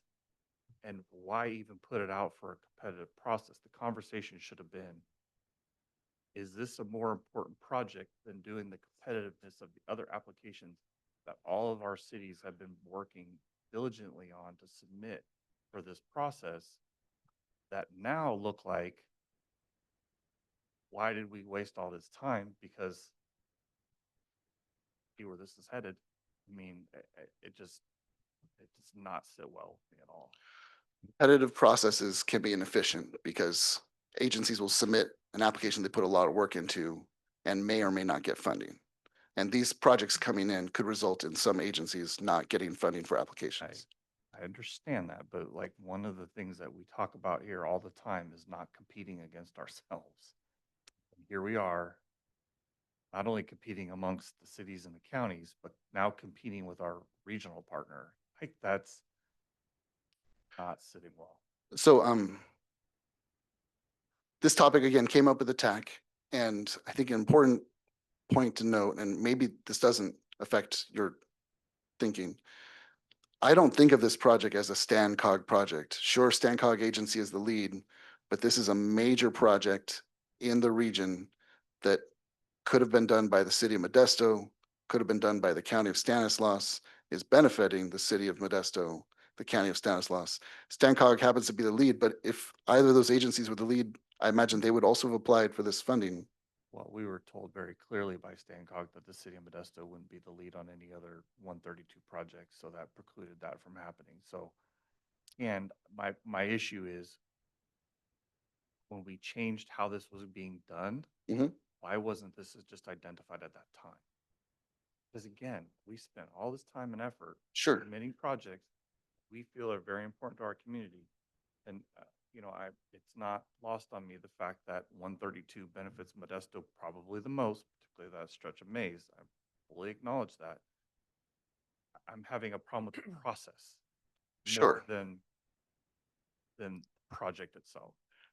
So I came in about 2 years ago after Stancock had actually transitioned from giving STBG out on a formula basis, small amounts doled out to agencies based on their size. CMAC doled out also to agencies based on their side, but on a competitive basis.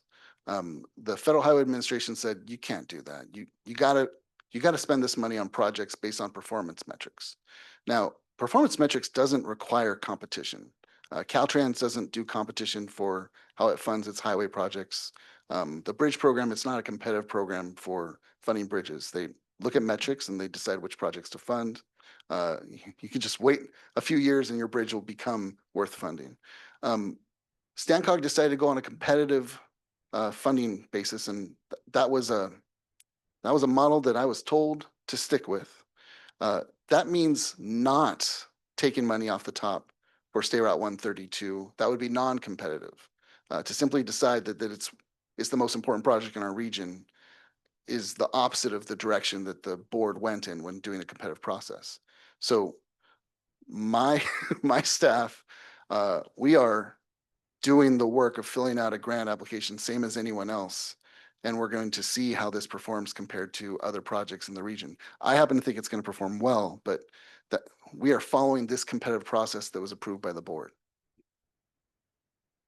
Isn't this item to ask us to have the policy board approve a letter of support for this project that then contradicts our own projects? So in essence, we as a committee are supporting Stancog submit an application that's going to directly compete against our own application. Yes, what we are experiencing is the confluence or the intersection of local preferences meeting regional preferences. I mean, think about the position that's putting the policy board in. Absolutely. Because now my policy board members are looking at me going, well, wait a minute, why did management and finance just support a project that's directly going to compete against an important project in my city? So I could have brought this just for discussion, but I believe the Management and Finance Committee has a role as a regional leader in this region. You should be able to look at this project and decide whether it's worth the board supporting. So let me ask you a different question. Mhm. Because this all resides with how and when the process was changed. Is this a process we have to stick with, or should we be reevaluating the way we're doing this? Because right now, I will tell you, I'm not supporting this. There is absolutely no way I can recommend to the policy board that we support a project that's going to be directly in competition for us. So are there other options available to have these monies distributed? I guess that's Yes. So I'll just say this though. This is the most commonly used method in California is a competitive process for CMAQ and STBG. But Federal Highways Administration has a document on how to do performance-based programming that does not require it be competitive. Simply, Stancog could look at this, at any project in these projects, look at how they perform, come up with a 10-year program, and then start picking projects off that 10-year program and then implementing them using the funds available. And please don't take this as I'm criticizing a competitive process, because I supported the competitive process to begin with, because this is a lot of money that could really impact our communities. My problem now is now not only are we competing against each other, we're competing against our regional partner for what we already know is the number one priority project of the. And so at what this is over. Like, and we just wasted hundreds of hours of staff time completing applications, when if we just would have known from the get-go that this was the priority project and these monies should have been allocated in that direction, then we could have saved a whole bunch of time and headache. But here, and if the policy board says, yes, this is we want to support this application, what are we doing? Like, why even score the projects?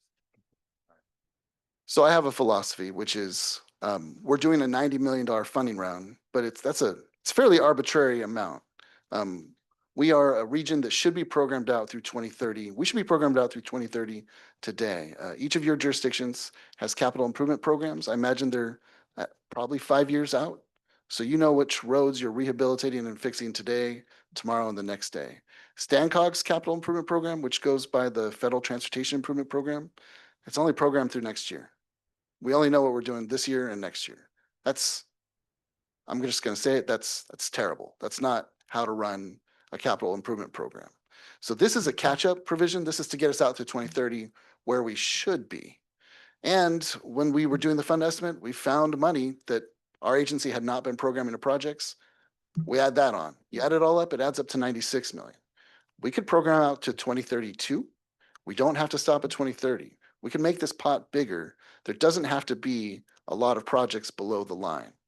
As the programming and project delivery manager and the person tasked with finding funding for State Route 132, I would be remiss if I didn't come in and apply for funding through StanCog's competitive funding program. I think I don't know parliamentary procedure. It's possible that you guys could just not vote on this item. Is that a potential thing? Just a moment. I just think it just highlights the conflict, right? That's Well, I think this was identified in the guidelines when those were presented to this committee and then to the policy board that StanCog was an eligible applicant. And also just want to point out, as Jose Luis was going over, at $90 million, a max large application at $5 million, that's 18 projects. So to say that, asking for StanCog to come in as the regional applicant for 3 State Route 132 projects is at $5 million a pop does not necessarily mean that other projects are not going to be funded. It is a competitive process. But going back to the procedure question, these guidelines were already vetted and adopted. And if something different than those guidelines are going to be done, we would have to go through that process again to determine how the funding would be allocated. Could you ask, does the MFC only have the option of voting yes or no? Do they? You could potentially do something in between. It would depend what that in between was. It could be a support for one project, 2 of the projects, all 3, or it could be, that you would not be in support of this particular position.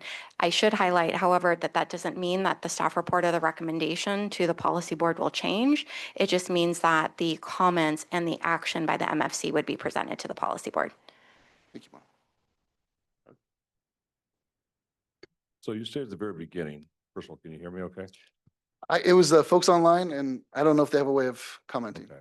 So you say at the very beginning, you're up front, coming in the front door and everything else. So have you got a contract with yourself to do this project? Because StanCog is borrowing money or going after money from StanCog. So do you have a contract? I'm not sure how to answer that. Sorry. Well, if we're coming to you for money and stuff, don't we have some type of contract and things to make sure everybody follows the same rules? So the applicants for this funding round, Because you can ask Monica, if as a city, we borrow money from ourselves from the enterprise funds, we have to have a contract. Okay, back. sorry, if we should be, selected.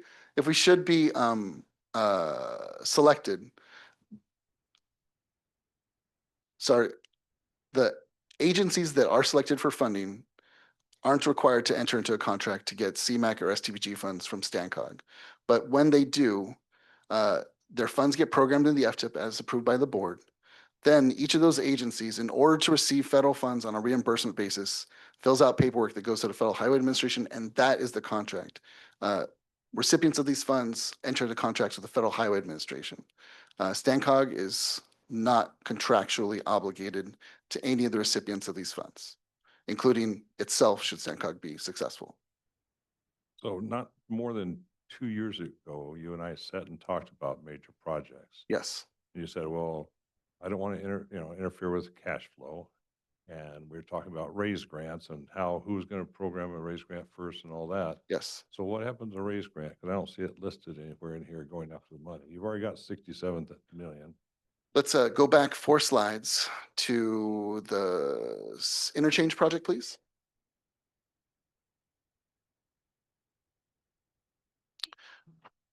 So in those, oh, that was it. That was actually the spot. Forward, please. And stop there, please. Thank you. In that parenthetical, federal state Measure L is backing that is a table that I actually just shared with a colleague, showing I think no fewer than 12 sources of funding that StanCog is pursuing. We did apply for Build, which is a rebranded raise, I believe. Turned in an excellent application, in my opinion. Did not get funding. Got a big donut. So did everyone else in the state of California except for Placer County. I'd like to know how they got their money, but California got nothing from Build except for Placer County. We are going after Build or Infra or Raise or whatever the mega program becomes in this next round. But we are also going after, and let's see if I can do them. TCEP, Trade Corridor Enhancement Program, Solutions for Congested Corridors. We're going after Local Partnership Competitive Program. We have some formulaic LPP that we're entitled to. We will program State Transportation Improvement Program. We're going to go after ATP. We're going to go after SHOP. We believe some of this project is SHOP eligible. And I think I can't remember the rest, but it will take multiple funding sources to deliver this project, and we are going after it. Okay, so earlier in the year, I believe you said you're only going to fund 5 projects this year. You're taking 3 of them, which means that only leaves 2 for the rest of us to fight it out. And generally, I can pretty much count in my head, there's 7 major projects. So you're Oh. right. Oh, I'm cutting you off. Go Excuse ahead. me. You're right in that there's our Monica misspoke. It's not the whole 90 million divided by 5. That 90 million gets divided almost in half between large applications and small application projects. And then within those, there's CMAQ projects and STBG projects. So if we are successful, and I feel confident that we will perform well, our project would take the spot of 2 STBG large grants and 1 CMAQ large grant, leaving space for, your memory is better than mine, I think 3 other large STBG projects of 5, right? Mm. And then of CMAQ, that would probably leave something like 4 other large CMAQ projects. But then we have to remember that there's a potential that ACE comes in for operating for CMAQ. Anyways, I've been gaming it out too. I thought, 3 projects, it's aggressive, but this is the #1 project. You got to go after funding if you're going to get it. So this smells really familiar to Turlock of what they did, that StanCog threw a fit over and laid down rules that you cannot take a project and split it up into different phases and go after a bunch more money, Yes. i.e. Turlock. But you're doing the same thing here, which is the rules you set earlier. And so are we following those rules or not following those rules? And I know this just sound familiar. I love talking about this. This is this is an exercise in logic, because normally when you see a phase project, you would see a phase 1 come in and apply. Then a couple years later, you'd see a phase 2 come and apply, and then so on. That's how we think of phasing projects. You phase them because you can't do them all at once. The other reason you phase projects is because they cost so damn much. No one's going to cut you the check that size. If you're going to build an interchange these days, you can't just come in and ask anyone to help fund a $500 million project. You have to split it off into bite-sized projects. It's like the story of how do you eat an elephant.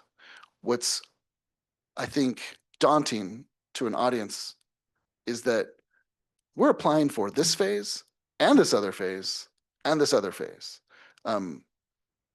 We happen to be doing both phases at the same time. I think that's more a sign that we are aggressive, but realistically, Dakota to Gates is funded now. It's going to move forward now. The interchange, it's going to take a little bit longer for us to cobble together all that funding. There's a funding round now. Now's a good time to go after the funding for the interchange. The Kansas overcrossing, yes, I will grant, that is us, again, trying to find another way to cut this interchange in pieces.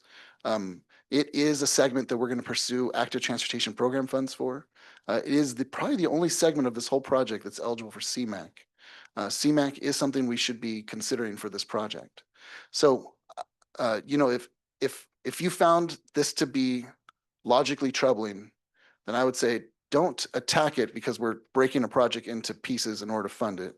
But yeah, you could take issue with the Kansas overcrossing and say, you know what? That's obviously them trying to cut it and interchange into pieces. No, we're not going to let them do that. But these are two real phases that we need to get this project done. So isn't that the reason you lambasted Turlock for doing that? So What's the difference? I did not lambast Turlock at all. In fact, I understood. I actually thought what Turlock did was a way of winning the game. We did not have any rules precluding phasing projects in that funding round. That was, as the chair said, that last funding round was our first time doing this competitive. But then you changed it and said you can't do that anymore. And here we are today. So the guidelines say, if you're going to break a project in phases, you need to consult StanCog staff first. But yes, we are doing our best. I understood. Isn't that kind of like the Fox watching that? Yeah, I mean, that's why a police chief and a city manager can't coexist because you can't be your own boss. And this is why I bring this item to the MFC, because I believe the MFC has a valid role in its role to the policy board, that you should be reviewing this item. Do you hear yourself? Would Service Mitchell, if you could split it into phases? Oh, we're going to now. If you do this, oh, Right. everybody here is probably going to do different phases to get projects done. So I think I said at the beginning of my presentation, this is a valid strategy to pursue funding, to break it into phases, to move your Measure L funds from project to project. I understand if you take issue with it. Am I missing something? Educate me, guys. Isn't this what Turlock got in trouble for? And he said, no, it's not, you can't do that anymore. Am I, fill me in. Because you're doing the same thing that Turlock. So let's, You're going, this is brilliant. Why everybody should do this. And the rest of us have to follow these rules. And now you're saying, not so fast. so Turlock, I believe, and maybe someone could tell me, was 4 or 5 segments of a single road cut into pieces in order to qualify for, I think, a 1 or 2 million cap for applications. I heard it's 3. 3. Yeah. Projects, 1 million each. They split up your road before sections. Right. And fund it all. It's a really terrible road. That same project now could come in as a large project and just get 3 million. But this is, I mean, can we put the image back up of the project? This is not a road It's a that we're bad project. I'm rehabilitating. talking about the procedure or processes you're putting through for us to get there. So, And here's the rules. Uh-huh. They don't apply to us. I think what I'm saying is here are the rules, and it's very difficult to distinguish between a project that someone's arbitrarily cut into pieces in order to qualify versus a project that needs to be cut into pieces in order to be funded. You can't do this as one project. Like, it just can't be done, Chair and Vice Chair. Look at it. It's no one in this room could fund a $500 million project as one. I'm not arguing that point. I understand that. I mean, Then but you support and- separating it into phases. but you set down a rule Yes. that you're sitting there going, okay, let's toss that aside. And this is brilliant. And we're going to do it this way. And that's why I think The reason that rule says consulting StanCog staff is we want to be able to talk with the sponsor and say, hey, what are you doing here? Are you gaming the system, or are you doing a real project that needs to be done in phases? who did you ask? Exactly. I understand the problem of me being the applicant, but the rule that you're saying, that's a hard rule. Yes. I think I do. The rule that you're saying that's a hard rule is not a hard rule. It is us trying to figure out the difference between gaming the system and not gaming system. I think you could go around the room and everybody here would be sitting there going, it's a hard rule. We couldn't do it that way before. And Yeah. I'm just trying to figure out, I just can't comprehend, and plus, let's leave that for, you hear me? Let's leave that for a second. Okay, Let's go to the Baker section, Gates, Dakota. That's already funded, and you're going after get that funded because I know you want to move money over there, and that's okay. And that's common practice also. Because it's already funded, 100%. same as 7th Street Bridge was always funded before we went after LPP funding. Before the policy board voted that that should be the project to get LPP, not State Route 132. We use Measure L to go leverage funding, but you don't have to spend the Measure L when on that project. Okay. Doug, when it comes time to fund Service Mitchell, you're going to have my full power to help you find funding for your projects. We are committed to Well, funding we're the gonna regional break projects. that up into 15 different spots.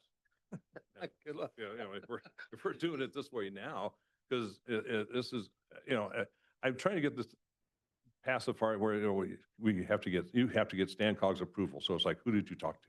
You can't sit there and give yourself approval because that's where Stan Cog's at now. And that's why we're here in this position. Because Stan Cog's giving himself approval for other things. Understood. I'm not giving any approval. What I'm presenting is a project that's broken into segments, and I am inviting the MFC to say whether or not they think that that's an appropriate decision or not. Do you think it's appropriate for us to have separated this into segments?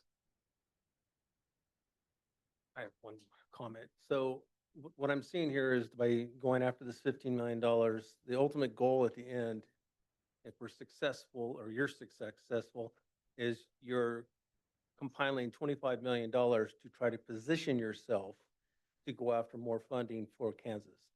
You're basically coming down with a 10% down payment on the hopes that you'll find additional funding, but you're taking the money away from the other cities through this process on the hope that it'll pay off in the end. There's multiple components to that. I do not share the belief that we are taking money away from other cities. In fact, what we're doing is we're giving the city of Modesto and the county of Stanislaus a major project without asking for any of their local revenues. Normally, like North County Corridor, if you saw how much local revenues were being done for North County Corridor, or your interchange, Doug, the local revenues that you'll be spending on that interchange, Stancog isn't spending any local revenues. But we are going after SCBG and CMAC that our region receives to implement the regional transportation plan. So I don't share the opinion that we're going after local revenues, but yes, that table could be the one with the LPP, please.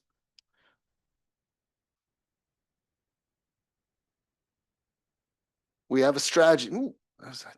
I'm not going to say it's not benefiting Modesto and Stanislaus County, but what I'm saying is that instead of 5 projects for all the agencies, county and the cities to go after, now we're down to 3. Yes. And we're down to Yes. down on CMAC.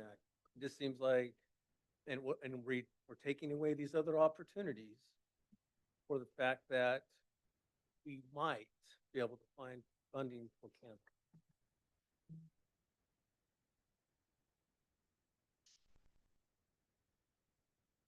I mean, that's. So, what it comes down so to, is what you're kind of hanging on we're is, strategizing to come up with a Right. down payment or a match.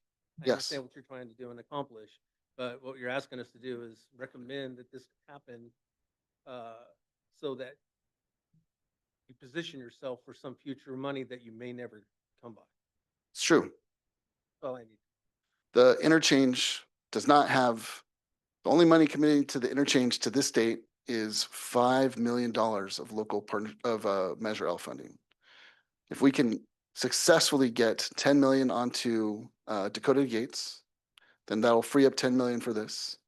That, and if we can successfully get SCBG and CMAC for this project, we'll have 25 million that we can actually go. It's 1-for-1 match. Only local measure sales tax recipients, those who have funding dedicated to transportation, can apply for the local partnership program competitive funding. Said 1-for-1 match. Explain that. So 25, if you look at this table, one column says 25 and the other one says 25. Okay. So you're saying LPP is 1 for 1. Yes, the local partnership program is 1-for-1. Now you're at 50 million. Or you can overmatch it. You're welcome to overmatch it, but they only, you have to have at least 1-for-1 match. Sorry, and then Okay, and then that, now you're theoretically up to 50 million of a $256 million project. yes. One bite at a time. I think my issue still stems from, it's not the thought, the execution and the process by which this has come to be. Because this isn't, no one's questioning the value of the project itself. It's, you're asking us to support a resolution to do this approach that's basically could have been done a different way. Because now we've spent all our time and effort trying to get these projects in to be competitive. And we're telling you to support a project that's different than what we're going to submit as a city. I just, how do I look my policy board members in the face and tell them that that's okay? And I think my problem just stems from the way the process was done to begin with. So when we adopted competitive guidelines, you would have liked us at that time to have adopted guidelines that said something about Ann Stancock funding projects it deems important. We're taking the money off the top. I mean, why, like, So the problem we had with that is the Federal Highway Administration took specific issue with taking money off the there, top. you said there was alternate ways that this could Yes. have been accomplished. And And I don't know what they are. I'm not a regional planner by any stretch of the matter. yes. It's, So there's two inherent conflicts. Uh-huh. One, Stancock's administering the competitive program is responsible for the scoring. I understand you're not scoring your own project.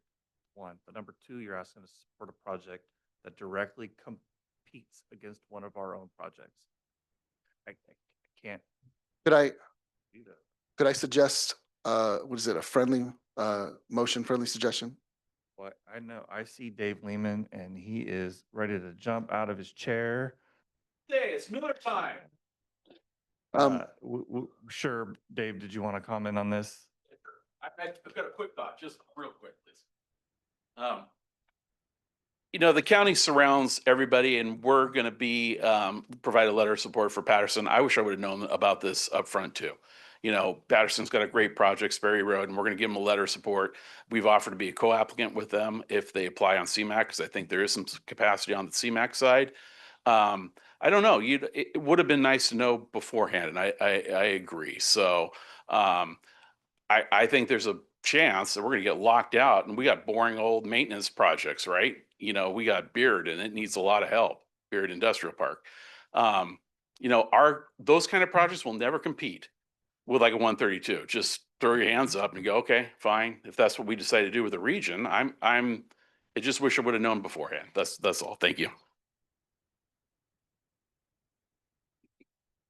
Is it on the project, 132 is supposed to be 4 lanes, right? Yes. And when's that supposed to happen? Supposed to happen by 2039, according to the Regional Transportation Plan. But what we're building right now is a 2-lane road. Correct. And you think by 2039 VMTs will relax enough for us to add 2 more lanes?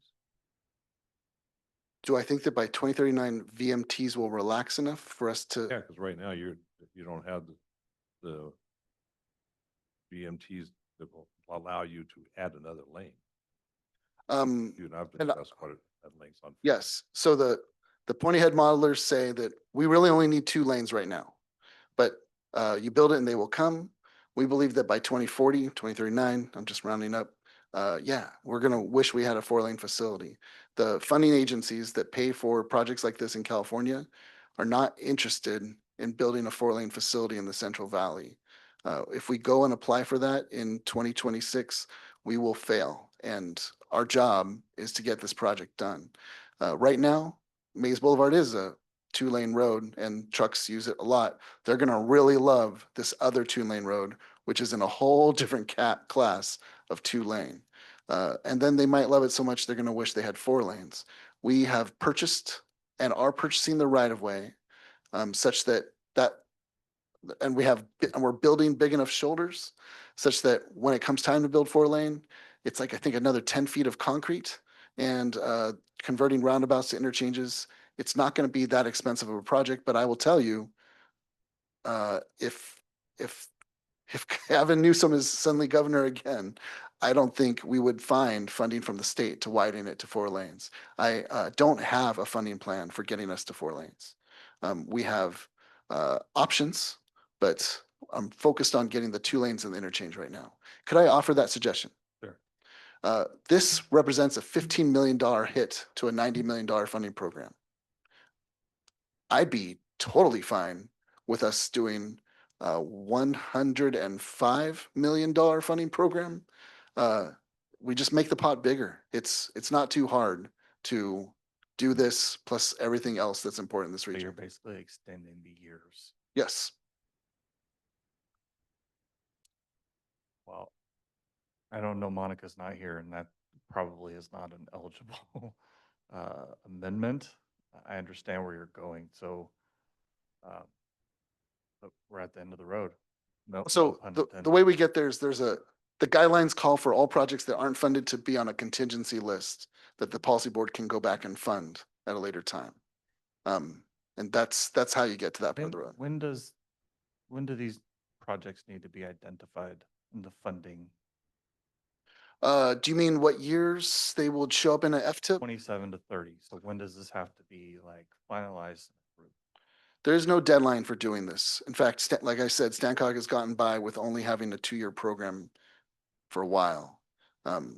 We came up with a schedule that would have us take action at the December policy board.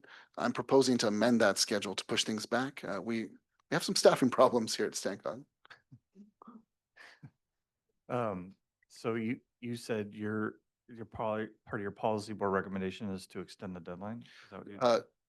At the TAC meeting, the TAC members present asked if we could push the deadline for applying back by 2 weeks.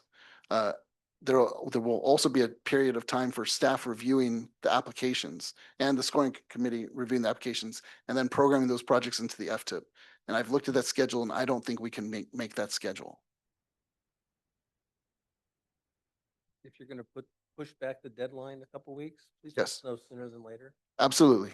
I mean, a lot of times we get notice from Stancog the day before or something, and it just seems like we're pulling our hair out and trying to meet deadlines, and all of a sudden it gets moved on it. Understood. Appreciate it. Will do. All right. So what do we want to do here?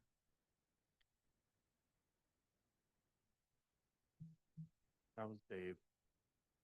Apparently it's Dave's birthday, so happy birthday, Dave. Thank you. Any other public comment? Yeah, there's one online by Carolyn Newman. She's asking, what about the bank earned interest on the couch cushion funds you mentioned yesterday? What does that amount do? And why not hire a full-time grant writer? So I heard 3 questions. Is- First one. So the first one, these are federal funds held in the federal treasury.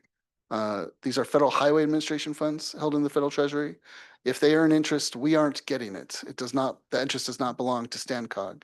I call it couch cushion because I try to use everyday language, but the fund estimate for the funding round takes what we expect to receive for the next 4 years worth of CMAQ and STBG and plans for that.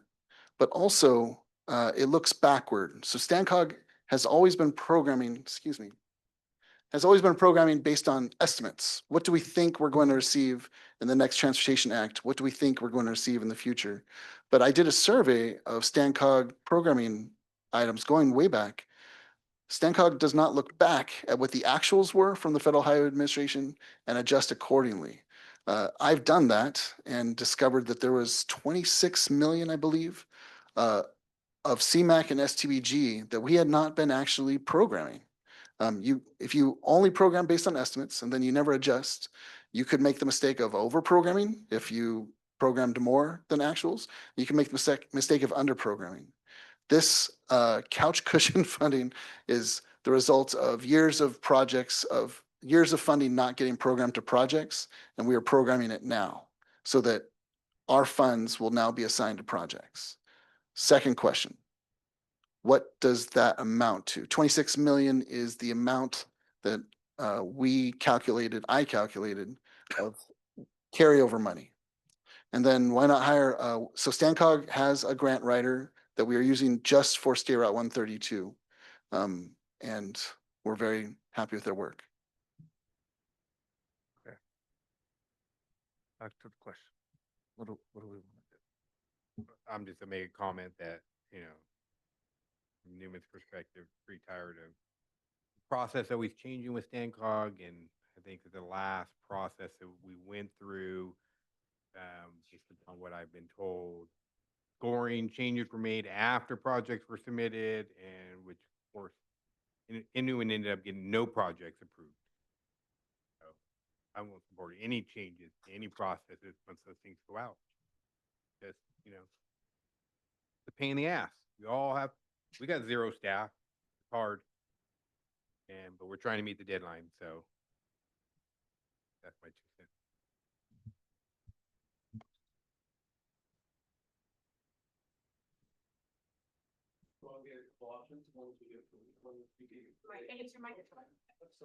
You can do a couple options. One is we could approve. One is we could recommend that they not approve, and the other is to stay silent on this. Personally, it sounds like we don't have a lot of support here. I don't know how my other colleagues feel, but I think we have to either stay silent on this, or we have to make a motion to not approve the resolution to the policy board. Can I ask a question that's probably been asked and answered? Is it too late to basically start over? And I hate to say that, but I just, with how everything has gone down, like, this just doesn't feel right. I would say it's never too late. There are opportunity costs. The schedule we have now would have us programming $90 million of funding to transportation projects in the region, some that could start in 2026. Starting over, revisiting our guidelines could be I'm going to just point out a statistic that I think it's interesting. STANCOG is the Regional Transportation Planning Agency for the region. We have 1 planner on staff. Revisiting this process could take a year.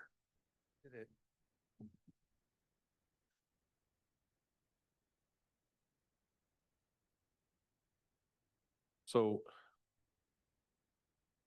you're bringing this now, and it's supposed to go to the policy board when? The 16th, and be submitted by the 19th? 17th. 16th, 17th, right? So why are we so late in this whole process to get it here? Because last month our meeting was canceled. Could have brought last month, we had plenty of time to talk about this and work out the edges. And here we are, last second, we got to do this, and or can we push it back? And I'm still trying to get past myself permission to break the policy. No, so honestly, I wasn't planning on, this was not part of our step for applying, was coming and getting a support, except I'm looking through the grant criteria, just like any other applicant. My agency should have some commitment to this project. I believe that strategic plan is a commitment to the project, but I thought, you know what? Let's pass that resolution. Let's really show that our agency is in support of this project and we're pursuing it. This is the process for passing a resolution to support a project. Hasn't the policy board directed StanCog to run all the projects and everything budget through MFC like 3-4 meetings ago? I'm not aware of what you're talking about. They said they wanted stuff ran through us, and not circumvent us, because we try and look out for what's best for the cities, because So this is actually my first time ever asking StanCog to vote in favor of applying for funding for this project. Normally, it's a letter that our executive director signs. When we went after TSEP funds, we didn't come to ask permission from the MFC to go after TSEP funds. We just applied. This is me, belt and suspenders. I was frankly not expecting this much pushback on the region's #1 project. I think yesterday should have been a precursor of what you ran into. Absolutely. And you know, I know you talked to my engineer and I know you talked to Joe's engineer and stuff, so I know you had to have some idea that this was not gonna be an easy ride through. Oh, no, I'm sorry. Today, I'm not surprised. Okay, That surprise came yesterday. I don't know, I'm agreeing with, you know, Mike, it is like, I don't know if we can move forward with this and say, okay, let's go back because we're changing the rules in the middle of the game for the benefit of Stancog, who asked itself permission to break the rules. Your rule, or your words, not mine. So all these rules went through multiple rounds of comments with agencies in this room. We brought it through the policy board. This is not a rule. This is us applying for projects in approved guidelines. The board approved these guidelines. Okay, This is actually the only way Stancog can get CMAQ and SUG funds is by coming in through the front door as an applicant. right, I'm saying, let's go back 10 minutes ago. Burlock, remember that? Oh, the What's that- phasing of that project. rule? Yeah, So we can pull that up in the guidelines. I didn't actually bring it. Maybe someone could be helpful. everybody here's in agreement that, yeah, we couldn't phase things, that's post Turlock. So I think we should read those rules line by line because it doesn't say we can't face things. How would you ever build something if you Why did couldn't you face ask it? yourself permission if we didn't have to do that?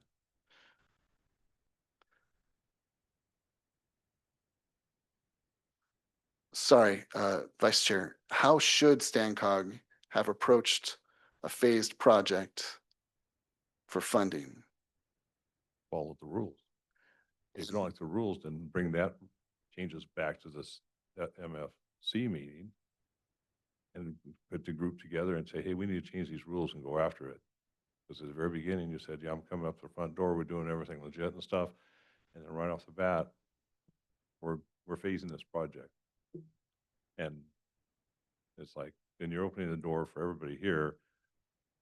You know, Newman, who wasn't funded at all last year, then it's like, okay, well, you know, we're all gonna change the way we look at these projects and how we're going to do it, because you're gonna see, instead of 1 or 2 projects, you're gonna see probably 20. Because all gonna be phased because we're all after that money. I think that's what we need to look at is, at least my opinion, we're gonna follow the rules, let's follow the rules. If we don't like them, then let's go ahead and change them, but let's do it proper. Understood. We are certainly in this road. What do we want to do? Is there a motion anybody wants to try and fashion? Should we say no motion, no recommendation from the board? How do we stay silent?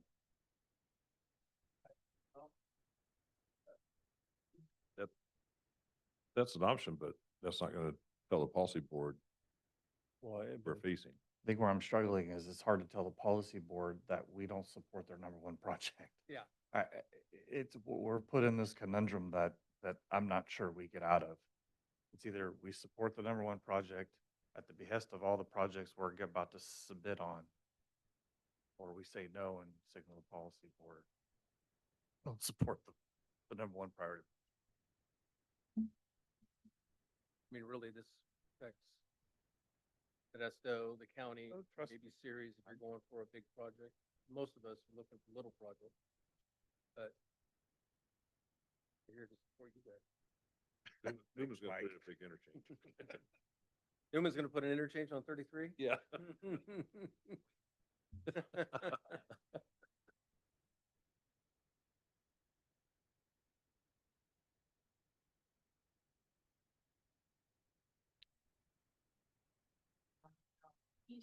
Use a mic. I think it just depends how strong everyone on this board feels about it. I mean, our role is to put out how we feel about it, and then if the policy board doesn't agree, they just don't go with it, but we've done.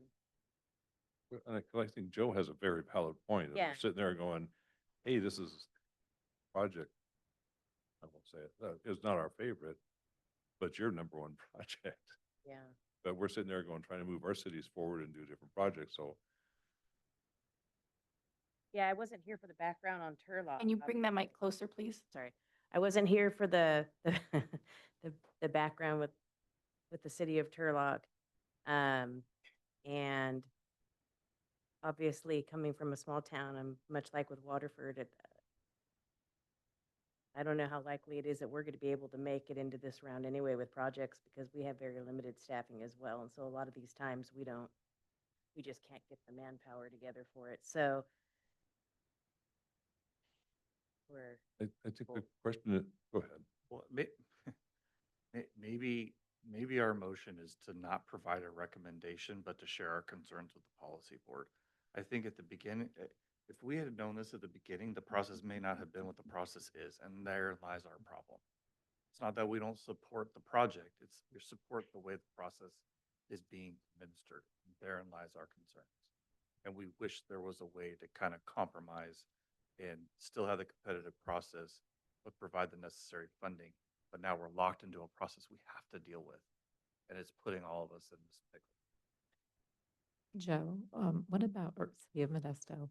Um, Okay, what if we did an amendment to the motion and it might be long, but we support the project, but not the process and get it into a motion that way, and at least that goes to the policy board? That's your motion? Or, Second? We're ruining Dave's birthday. We have to. I know. We have to move this along. No one's keeping him there. I'm just trying to honor, because I do think we want to communicate that, but I don't think staying silent and not taking an action would be beneficial. So would you say, So what was the motion again? After a lengthy discussion, that that the Management and Finance Committee supports the 132 West projects, right? Recognizing that it is the top projects by the policy board, but that we are not in support of the process by which this moved forward and the, I don't want to say delay, but that at the late notice that we were made aware as agencies that StanCog would be applying and putting that project forward. I'm just trying to get that into the record up to the policy. Maybe, can I rewordsmith that? We acknowledge that 132 is the priority project of the region. However, we can't support, or I want that part in there. Because I don't Oh, I want to, I agree. don't want it to be misconstrued that we're supporting the project application. I think that's where this is falling down. Acknowledgement that it is that the policy board, right, has recognized that as the #1 project, okay, but not supportive of this application process. or can we either not, we don't support the application process and recommend that the procedures are changed before next Next call cycle. for projects? So the next call for projects is what, 4 years? No, it's not scheduled, but it'll probably be within 2 years. We can get it.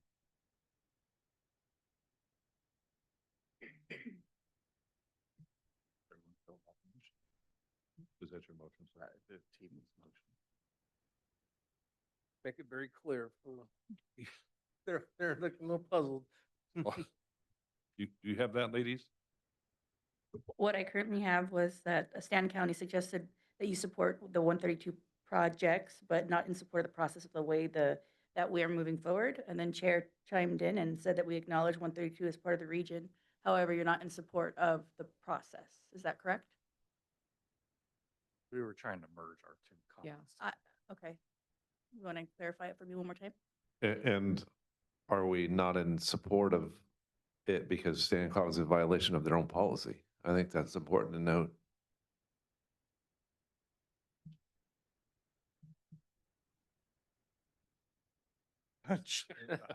This is motion time. Well, Um, we've I- talked about changing the process, but I think we acknowledge that 132 is the priority project of the region. However, we can't support this project given the current process and the way, or we can't support the way the competitive process has moved along or has materialized to date. How's that? I like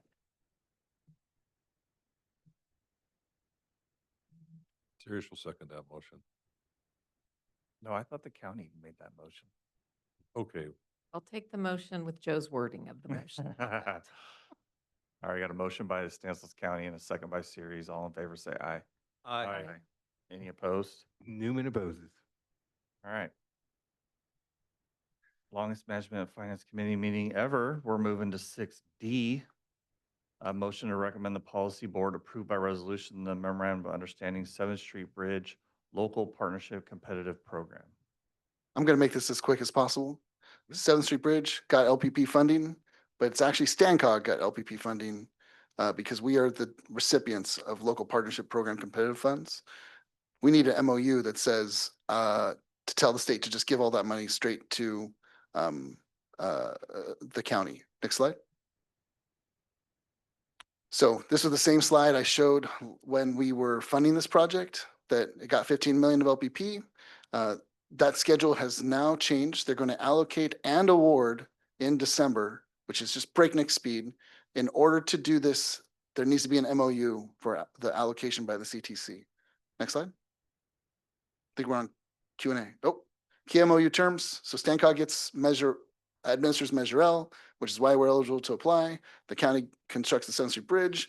They should get all the money, and they assume all the responsibility for using that money correctly. Next slide. Questions? Questions, staff? Open up the public. Dave Lehman's third favorite project. He's ready for Miller time. Moving along, bring it back to committee. Any comments or questions?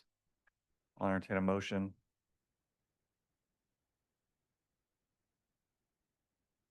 Do I have a second? Motion Riverbank, second Oakdale. All in favor, say aye. Any opposed? Michael? Okay. Okay. All right, 7A through C are informational items. Any comments or questions on these?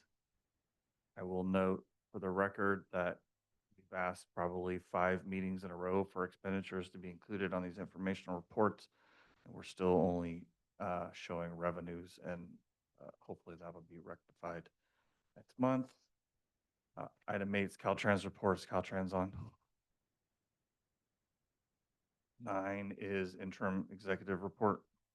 Yeah, I'm going to take that one just really quickly. I wanted just to introduce to you our new Director of Finance, who comes to us with a lot of experience. His name is Franklin Wong, and I invite him up to the podium.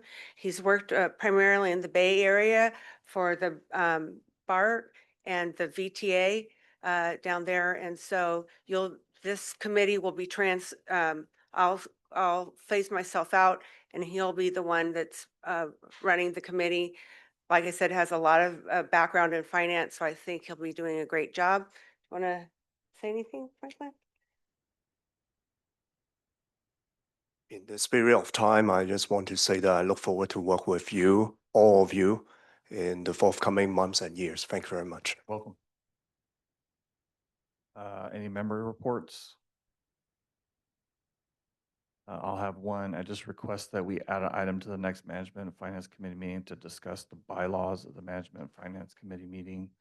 Hopefully, we will circulate a draft to the ad hoc committee to bring recommendations on changes to the bylaws. We need a motion to add an item, or was that sufficient? Huh? this would be sufficient just to have. You never know. All right, any other member reports? All right, we are adjourned at 5:18.